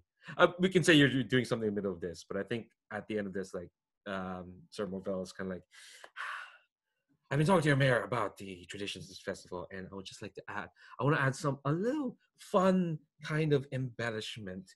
Usually when people come to this festival, they come with their own masks, they come with their own, their own little faces. But I've always thought that the better way to foster community relations is to be able to share each other's artistic bent. So maybe as an addition to this festival, right now at this moment, each of you could take off your masks and trade with your neighbor. Just trade with and share a bit of that that artistry that everyone has brought to this wonderful festival. And I think even as he's saying that, you can tell his eyes are kind of like really sharp. And I think like almost with a hesitation, kind of like as a wave, everyone around you kind of starts taking off their masks. And I think here's the other thing as well. Drell, when you come near the prison, you see that there is more guards there. Probably not more guards, but like it does seem like Sir Morvel brought quite a bit of people with him. So it's quite a bit risky. So this is kind of like where the risky position is. He's brought in a complication that's kind of like, actually, I want to ask, like, because it seems like Drell has moved away towards the prison. Are the other three? Are you trading masks with anyone? No, I I'm think gonna try to slink off without. Okay. All right. I'll come to you. I'll come to you, Luan, to see where you slink off. What about Yannick or Betula? I think Yannick looks at Betula and kind of like questioning, like, should we do this? And I look at you and I just make a grand show of like offering my mask to you, making sure no one else is going to switch with me except you. I think Yannick like hesitantly removes their mask and So kind of yeah, go ahead. and like sort of grudgingly hands it over. I will say Betula is like trying to stand in such a way to make sure Yannick's face can't be seen. So if anyone's going to be seen, it'll be Betula, just in case. So Betula's trying to be careful. The funny thing is, like, Betula, you're actually known to some of these vampire courtiers. Anyway, I'm going to go to Drell first and then to Luhan. So, Drell, you're trying to scout out the prison, right? Yeah, who's currently buying my food from me? What mask are they wearing? They are wearing a raven's mask. But it's not like, not a plague doctor kind, but more like the beak is a bit cuter and smaller, I would say. It's a kind of mask where like the feathers are like going outwards to the back. And the clown master who says, "What a swap." I think like sure. But I think they say like sure.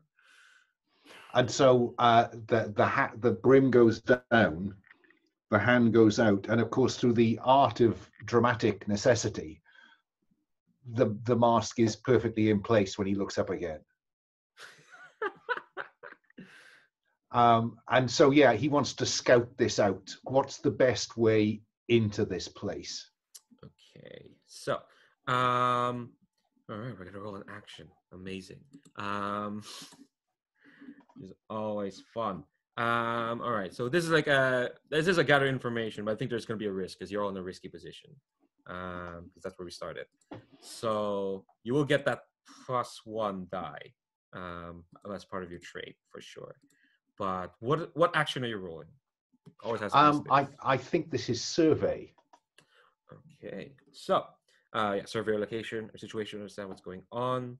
So you get +1 die. So I'm gonna say this is risky standard. Position effect. That's as always. So risky standard, and as always, since you haven't like taken on a mask, I don't know if you can have a mask bargain at the moment. You've not taken on like the mask, or actually you can. We'll figure out what that mask is. So as always, you can either push yourself for 2 stress or 2 essence, which you don't have at the moment because you've not put on the mask, or you can take a mask bargain to gain +1 die or effect. I think I'll take a mask bargain to get an extra dice, which will get me to 3 dice, I think, won't it? Yes, and I think, I think there's just kind of like that whispering, and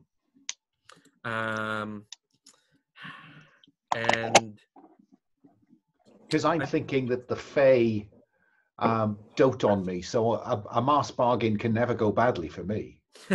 Yeah, I think that you hear this like kind of like whispering, almost like this staccato, and it's coming from the mask, in your head, and I think it whispers something like, So just to clarify for anyone who might not have played Forge of Dark, and I think everyone here has, but just to clarify, a bargain is basically a complication that will like always like occur, but you get an extra effect or die. So I think the mask bargain is just kind of like,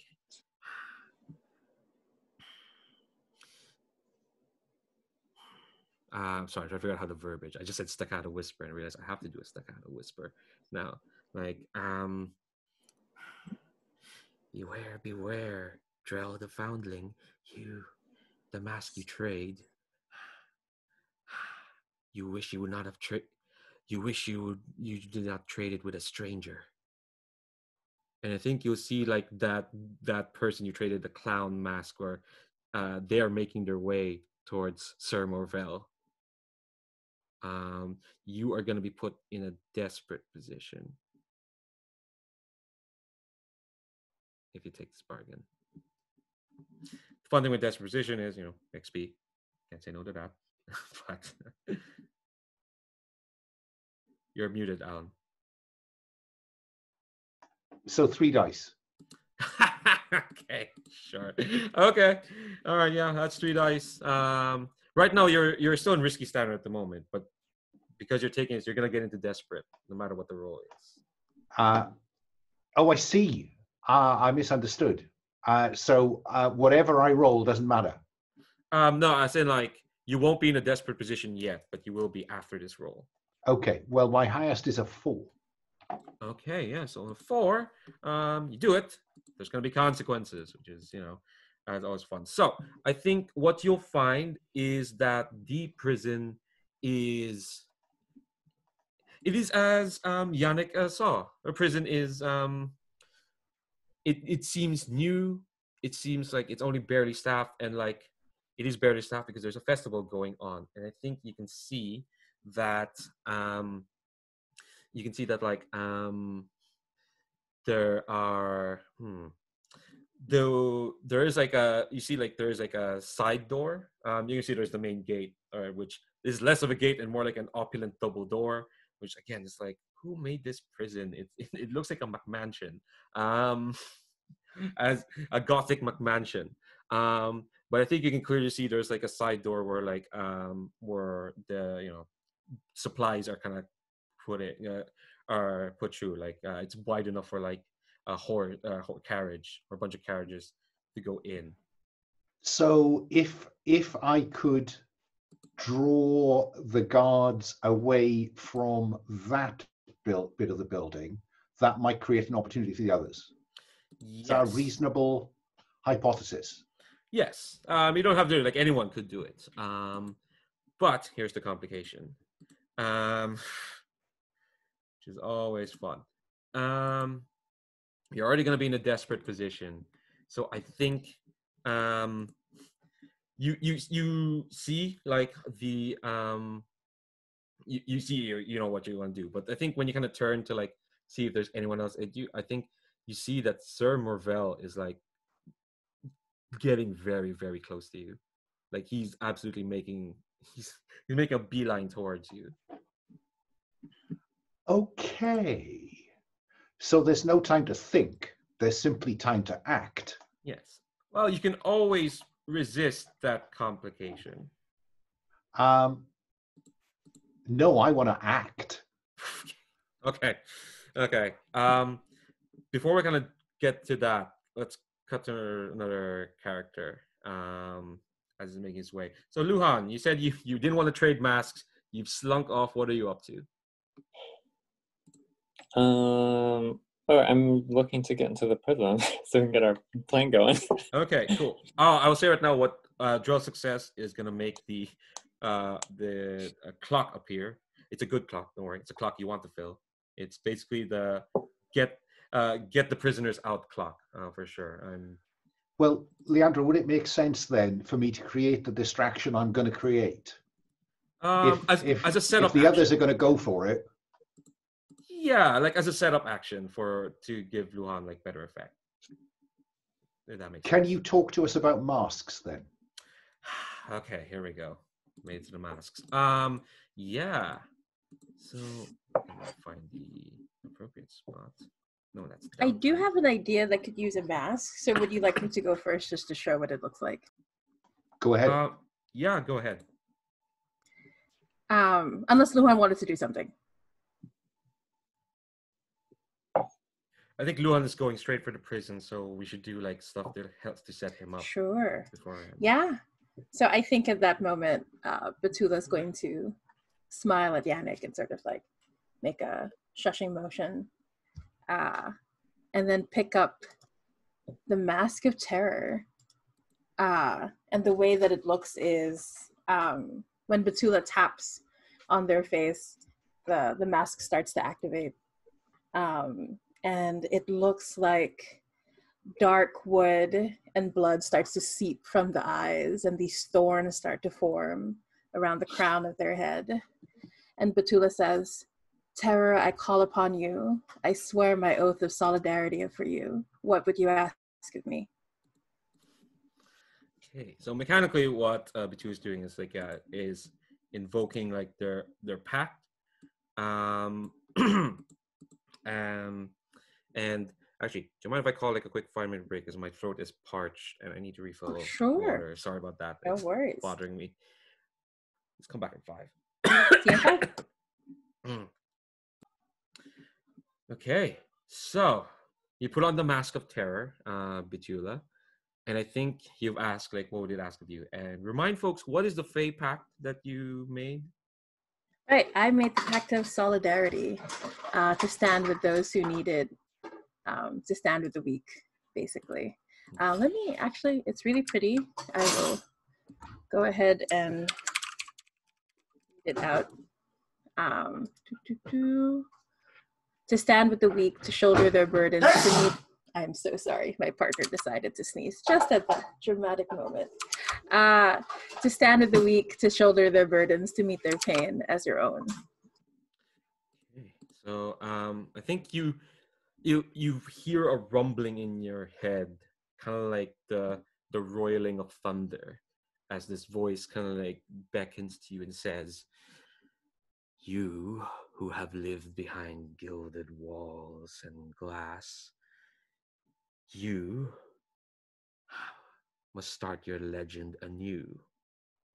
In this time, in this place, be sure to strike the fear of you on all who could see you, so that those who are weak may find solace in you, and those who you deem an enemy may start to fear you." All right, so mechanically, that's kind of like the Fey Pact. When you made that pact, you're gonna when you put on the mask, you pledge an oath, for sure, and the mask will ask you to do something during this foray. And when you do it, you get XP at the end. And if you don't, well, that oath is still gonna be there. So yeah, and then the next step is so I have 1 oath, and then I'm gonna Yes. roll to see how much essence that will bring. Yes, to... essence. Mm-hmm. Yeah, essence is basically like, it's another resource you can take upon. Like you can choose to like spend 2 essence instead of 2 stress to push yourself, for instance. You will need to like spend essence to use a mask ability as well. You need to spend 1. Mm-hmm. And those mask. Oh, I already put it there. Oh, that was prescient of me. Thanks, Pastor Andrew. How much did you roll? I got a 5. Cool. So that nets you 4 essence, which is really nice. Yeah. So since this is the first time anyone's put on the Mask of Terror, you get. Yeah, I will choose Shock and Awe. Whenever you perform a desperate action, pay 1 essence to take +1 effect, as all are shocked and awed by your sheer audacity.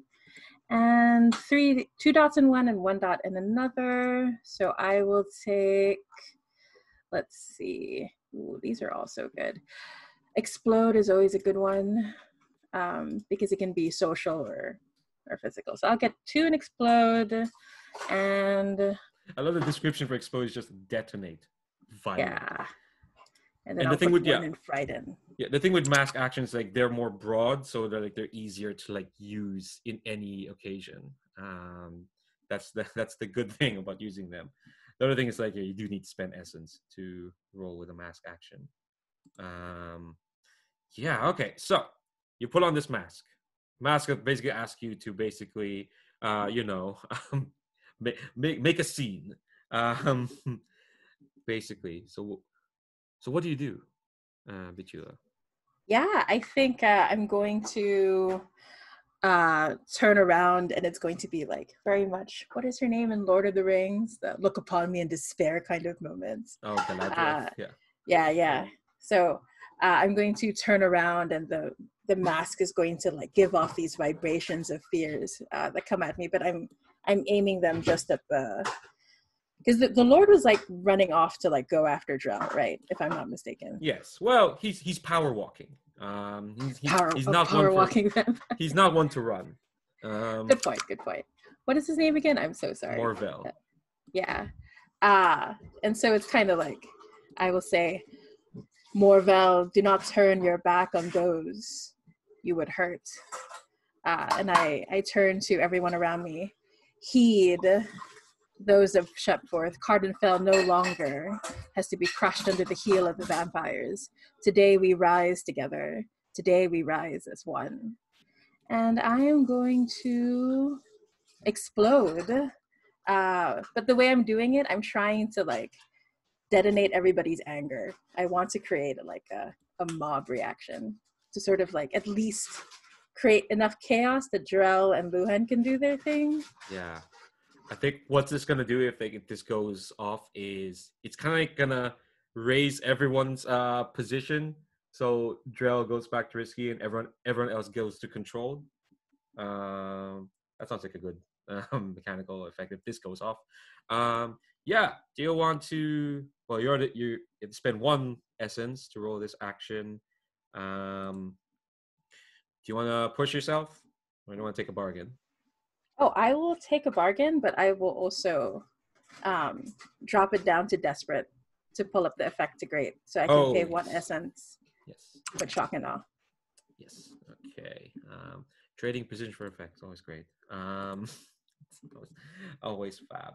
And I ask you this, Jamie. Like when you roll a mask action and a desperate, do you still get XP?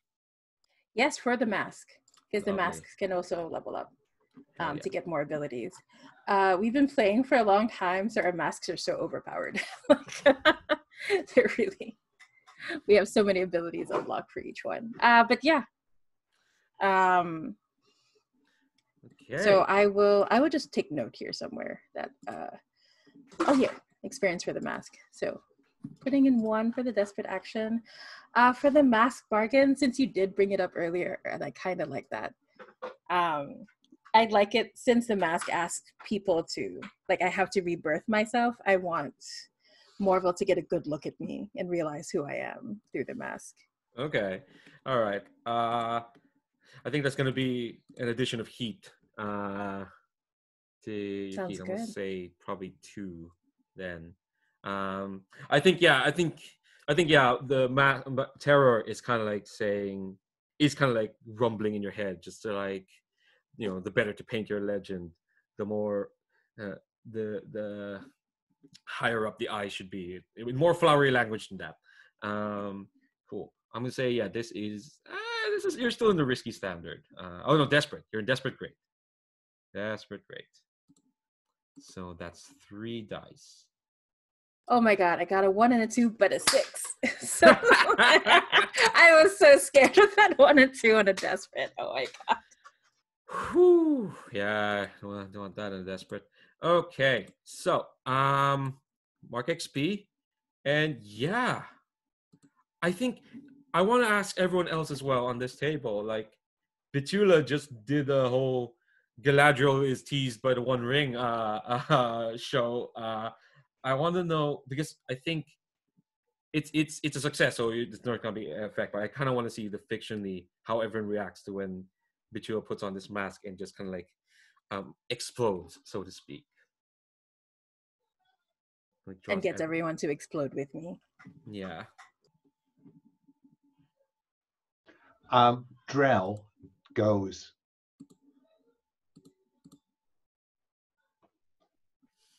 Like that one of the glowing eyes is slightly squinted, right? Like Batman style. What about Yannick or Luhan? Or is Luhan like, oh, that's just my sister, I have stuff to do?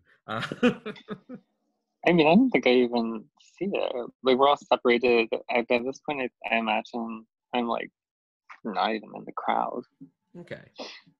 That's fair. You probably hear her yelling. You hear them yelling like they're. Yeah, you hear them like just making their proclamation. Yannick, you're right next to them. Yeah, Yannick's eyes like widen, and I think like they get the brunt of like the. I don't really know what effect this has on Yannick, but definitely there's like a I need to do something right away, and I feel like he almost starts like running toward the prison as a result. Okay, I think Joe, I know you had like a thing planned, but like I kind of want to like cut to Luhan. I think this is enough because it's a great effect. I think this is enough to like it definitely distracts Morvel. I think his back is turned to you, Drell. But before we get to whatever you want to do while Morvel's back is turned, I don't know, do something. Yeah, Luhan, you want to sneak into this prison? Yeah. I think. Well, I guess I might. I may be doing more than sneaking in, just depending on how much of this clock gets ticked. Yeah. What are you aiming to do? That's a nice thing. Like, you know, a roll can cover a lot of things if it's filling up a clock. You know, it's all in the abstract, which is very neat. Yeah. It's just making it hard to like imagine what the single action is, though. You know. But you know, like in Fortune the Dark, like you can take one action, but it covers like a lot of time and little things. So. Which yeah, but I mean, like the first action might be sneaking in, but I may not be sneaking the whole time, right? So how does this extend past one action? I mean, the immediate thing is though I'm sneaking in, so I think I'm prowling, right? Yeah. Okay. Yeah. Absolutely prowling. Yeah. We'll start with there. Obviously, like you're not gonna fill the whole clock in one action anyway. So how many ticks is it? What clock is it? It's an 8-step clock, and the great effect from Betula's action, because I will say any action that can contribute to this clock will fill it up. So because that was a desperate great that filled up 3 ticks, so you're 5 away. Oh, that filled up part of the clock? Yeah, I'm being nice. I guess so. Yeah, no. I'm thinking on a 6 that it meant there's like a riot going on inside the prison. Yeah, that's the thing. Betula wanted things to explode, so not just here, but in the prison. I think things are stirring. I think you hear. I think Luhan, when you're making your way, I think you can hear the prisoners clamoring. Oh well. You can sneak if you want to. That's perfectly fine. So. I don't know if there's a reason to. Let me get some information, because if they're rioting, they may break themselves out. Like it might just be more effective to secure an exit.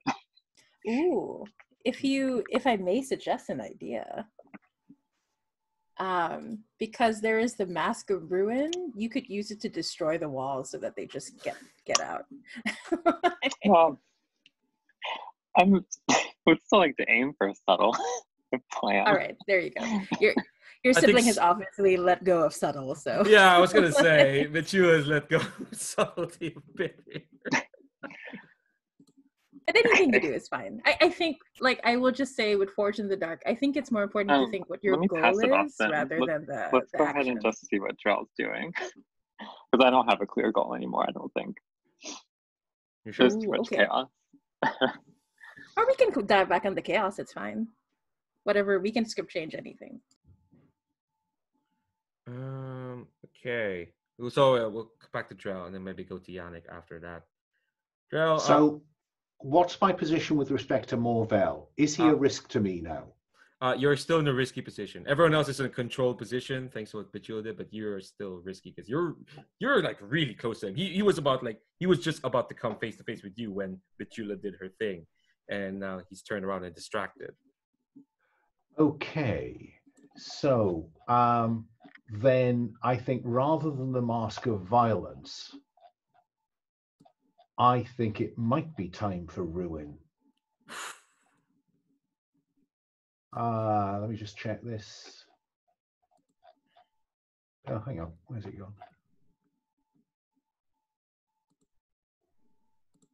Yeah, I think it's time to don the Mask of Ruin. So I tick the pledged box. Yeah. Yeah. So what does it look like when you like affirm your pact? And tell us what your pact is. My pact is vengeance. And so under his voice, just very quietly to himself, Drell says, what does he say? So, Celandine, the first step is taken. I will free the people and revenge my parents. I think you almost kind of feel Celandine kind of like tried to like well like kind of like you almost hear like their voice because you can hear like kind of like that embers, but I think Ruin kind of like gets to it first, and I think Voice of Ruin, which is a great title for a final boss. So keep that in mind. The Voice of Ruin. I think it's like a bubbling, I guess, and it says kind of like a subtle kind of bubbling, and says, "Vengeance you seek, little foundling, but revenge is best served slow and easygoing. Would you not agree, my little cook? This one here, he deserves a taste, but he deserves to linger on to feel that taste as it eats up his soul." Basically, what Ruin is asking is to, like, if you're going to do something to this guy, don't, like, kill him immediately. Okay. That wasn't in my mind, but does that mean now I'm bound to do something to him? Yes, basically what it means is, like, when you pledge an oath, you get to roll depending on how many oaths you have, and if you fulfill the oath at the end of the foray, you get XP. You don't have to, but because if you keep accumulating oaths, you get to roll more dice to gain essence to use these masks.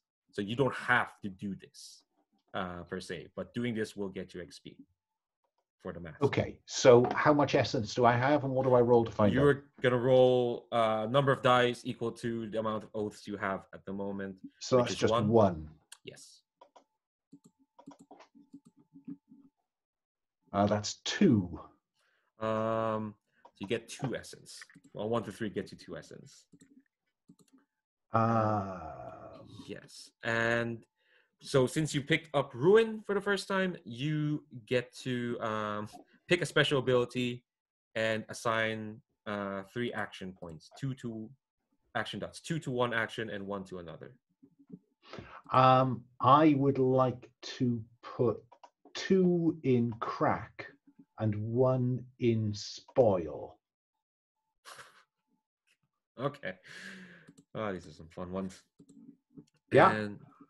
And I have to select one of these. Yes.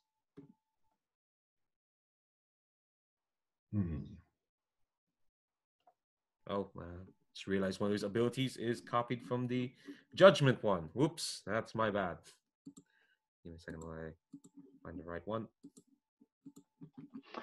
And I think we'll try slow poison. All right. Cool. Wow. That's rough. Okay. That's a fun one. Nice. That's a fun one. All right, so let's let's see what you want to do, then I'll cut to Yannick. What do you, now that you have this like mask, and what does it look like when you like put it on? And I think that the brim of the hat comes up and the clown mask is back. But it is cracked, and it's like a zombie clown mask now. And I want to break Movel's leg using crack. Oh gosh. Okay. Yeah, that's totally fine. I'm gonna say this is risky standard. So you need to spend 1 essence to roll a mask action, which you have enough. Yeah. As always, you can push yourself for either 2 stress or 2 essence, or take a mask bargain to gain +1 effect or +1 die. I will take 2 stress to push. Okay, so you get an extra die. You now have 3. Yeah, risky standard. Okay. So 3 dice. Submit. A 5 is the best I have. Okay, Nice. cool. 5 is still effective. I will say that. Like, honestly, taking care of Morvel isn't necessarily about the prison. This is you kind of like fulfilling your oath. If that makes sense. Yeah, absolutely. I am hoping it will attract some attention from his guards, though. Oh yeah. I think what's gonna happen is like. So what does this look like when you crack his legs? I think that it is as if I have an imaginary whip and I flick it at his legs, and we hear an audible crack as he falls over. And I put a picture of him in the NBC tab, and I think his top hat goes spinning away and his glasses crack. Yeah. I think. Okay. Here's a complication. And I think the complication is going to be in a desperate position as his guard's going to come at you. But I think he doesn't cry out. Yeah, that is a perfect David Tennant pick. He doesn't really cry out when you like crack. I think he just turns to you and he's like his glasses are gone. And he's got these blood red eyes and he's snarling and he's like, "How dare you, Kerr?" But here's an extra thing. Dangling from his neck are these like beads? If you put those beads there, we resolve the whether his mother is still alive in the flesh statue. Oh no, that's nowhere near resolved. I'm just saying he's got a bunch of beads, familiar beads to you. I don't know what that means. Yeah. So I think we'll cut to what Yannick's doing, and then I will kind of like see where we're kind of like cliffhanger, and then see what I think. I kind of want to see what Yannick's doing, and I kind of want to end on Luhan. That makes sense. Yannick, you're running towards the prison, right? Yeah, I think maybe I'll like just change that a little bit. So like after Yannick's reaction to Batula's mask thing, they've like started like winding through the crowd, sort of kind of what I'm imagining is that as they're winding through the crowd, they've like put on the mask of riot, with the idea that they're going to sort of try to incite people to move towards the prison as like a mass, as they're like like every person they pass by, they like whisper something about the vampires and how they need to move as one. So how do I do this? What does that? Yeah, what does that look like when Yannick is putting on the mask, and how do you like pledge yourself to your path? Yeah, so I think we like talked about how the masks were these like simple pieces of charred wood or something. So, or I don't remember exactly, but I think Yannick is holding that in their hand, and kind of like you would hold like a pendant that means something to you, and they took up the oath, the pact of justice in the past, to right some wrongs, and so they're calling on like this is a chance to right a wrong, and take away this dreadful prison. Yeah. So I think when you kind of like put on the mask, the voice of Riot comes to you, and it's far more pleasant than you probably expected. and it says, dear sweet Yannick, one who tries to make right with the world, you have done well to try and spread what you believe to others. But let me double check something. Not exactly sure what to ask. Oh, okay. But now is the time to make your voice louder, to drown out, to make your voice so loud and so forceful that others who believe in your fellow brigands can almost be drowned out, can slip through. Make the riot so loud that all eyes are on you. You and all who fight for what you believe in. Okay. Yeah, good luck figuring that out. So I guess I am pledged to that oath to draw attention to myself or something. Yeah, well, you don't have to. That's the thing with the oaths. Yeah. It's like it lets you roll. It gives you a die to roll for essence, but you don't have to fulfill it by this foray. All right, so I'll roll for essence then. Yes, one die. That one. That's a 2. Okay, so you get 2 essence. And you get to pick, put 2 dots in one action and 1 dot in another. All right, I'll put 2 dots in rouse and 1 dot in inspire. Okay. And then the special ability I will pick will be righter of wrongs. Oh, yeah. So, yeah, I think I'm on the right one. Yeah. Yeah. So I'm going to, as Yannick is like weaving through this crowd, and it's like a very ambling but fast path. They're basically whispering things to every person about, we need to take down this prison. Come with me. Just bring your friends together. We can overrun this evil. And I guess I'll roll to rouse. Is that how that works? Yes. Yeah. Okay. I'm also gonna mark stress to help you, so you get an extra die. Because I think we're merging like our masks. Yeah. Okay. So you spend 1 essence to roll that mask action to rouse. What crime or tragedy or horrible thing were you invoking? I'm going to. I don't know if I'll. I kind of want to like bring to mind of each of these people. Like they probably know of someone who has been put into this prison, like that has been taken to be a blood slave, or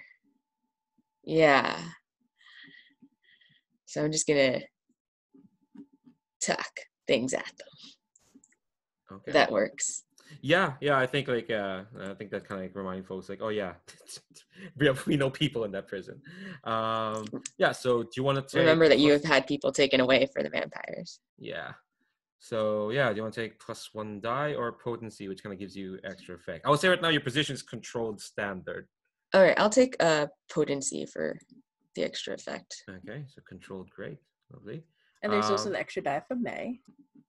Yeah, so you have 3 dice. Okay. I will roll 3 dice.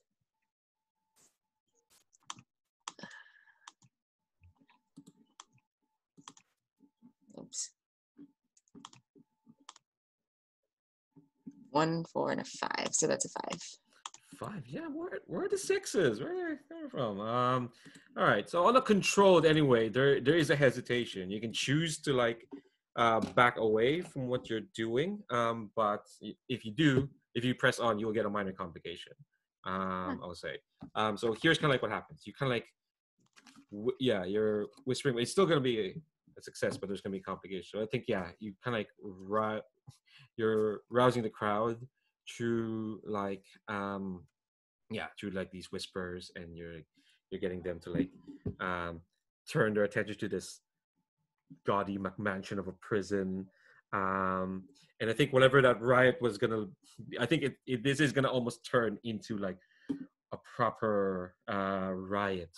But I think the complication, and it's kind of like a minor one, is that let's see. So the guards are at Drell at the moment, Morvel's guards, and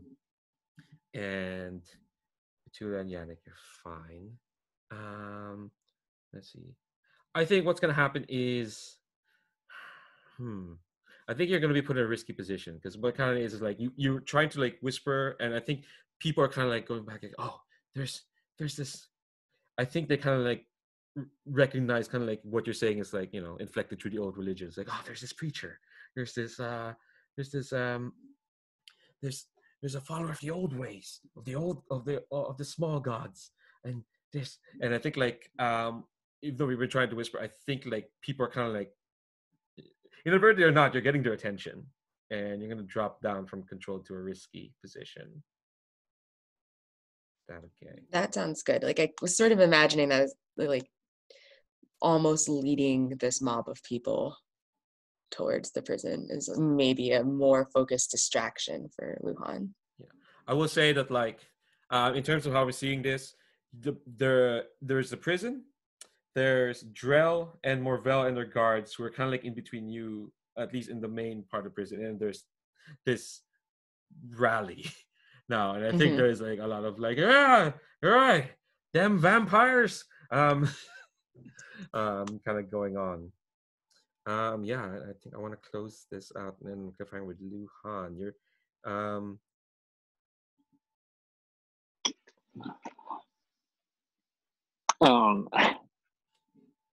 I think that given the chaos that erupted, the riots seemingly from within the prison and outside of the prison, I think, and given that we were all like separated at the beginning, like without being able to like talk about a new plan or anything in the midst of it, I think that Luhan is pretty like lost in the moment. We also have a flashback in case you want to use it. Yeah, if you want to flashback to like, because that's the thing, you could have absolutely. Because then it turned out we did have a plan. Yeah. When it all goes to shit, this is what we do. Okay, let's just end the session today. I think I'm like out of it. Okay. All right. Okay. Yeah, that's perfectly fine. No yeah, worries. we can No close pressure. off here. Yeah, no worries. So it's quite a tableau. So we kind of like, we kind of end like this. We get shots of like, Drell, you're facing up with Morvel, whose neck is broken, and it's just staring daggers at you. Petula and Yannick, you're whipping up this festival into a frenzy. And the camera's sticking around trying to spot trying to spot Luhan. What could he be up to anyway? I think we'll close it there for the moment. So I think, let's see, what else am I? Okay. I'll say I probably won't do XP because like we're in the middle of it. I'll probably do it again once we end the foray, and then do it the second time at the end of the session, because I think we're still getting used. At least some of us, most of us, besides Jamie, are still kind of getting used to like this system. So I'll leave XP gathering for next time, if that's okay with folks. Also, we are like a bit over, so I kind of want to wrap this up. But yeah, thanks very much. I very much appreciate all the details. Whenever I've asked for details, I think we've got a really nice picture of this refuge now and how they go about things. And yeah, I hope I'm gonna stop this recording and we'll do a quick debrief and whatnot afterwards. But yeah, I'll say goodbye to YouTube. Thanks very much, folks. Yeah, we'll see you then.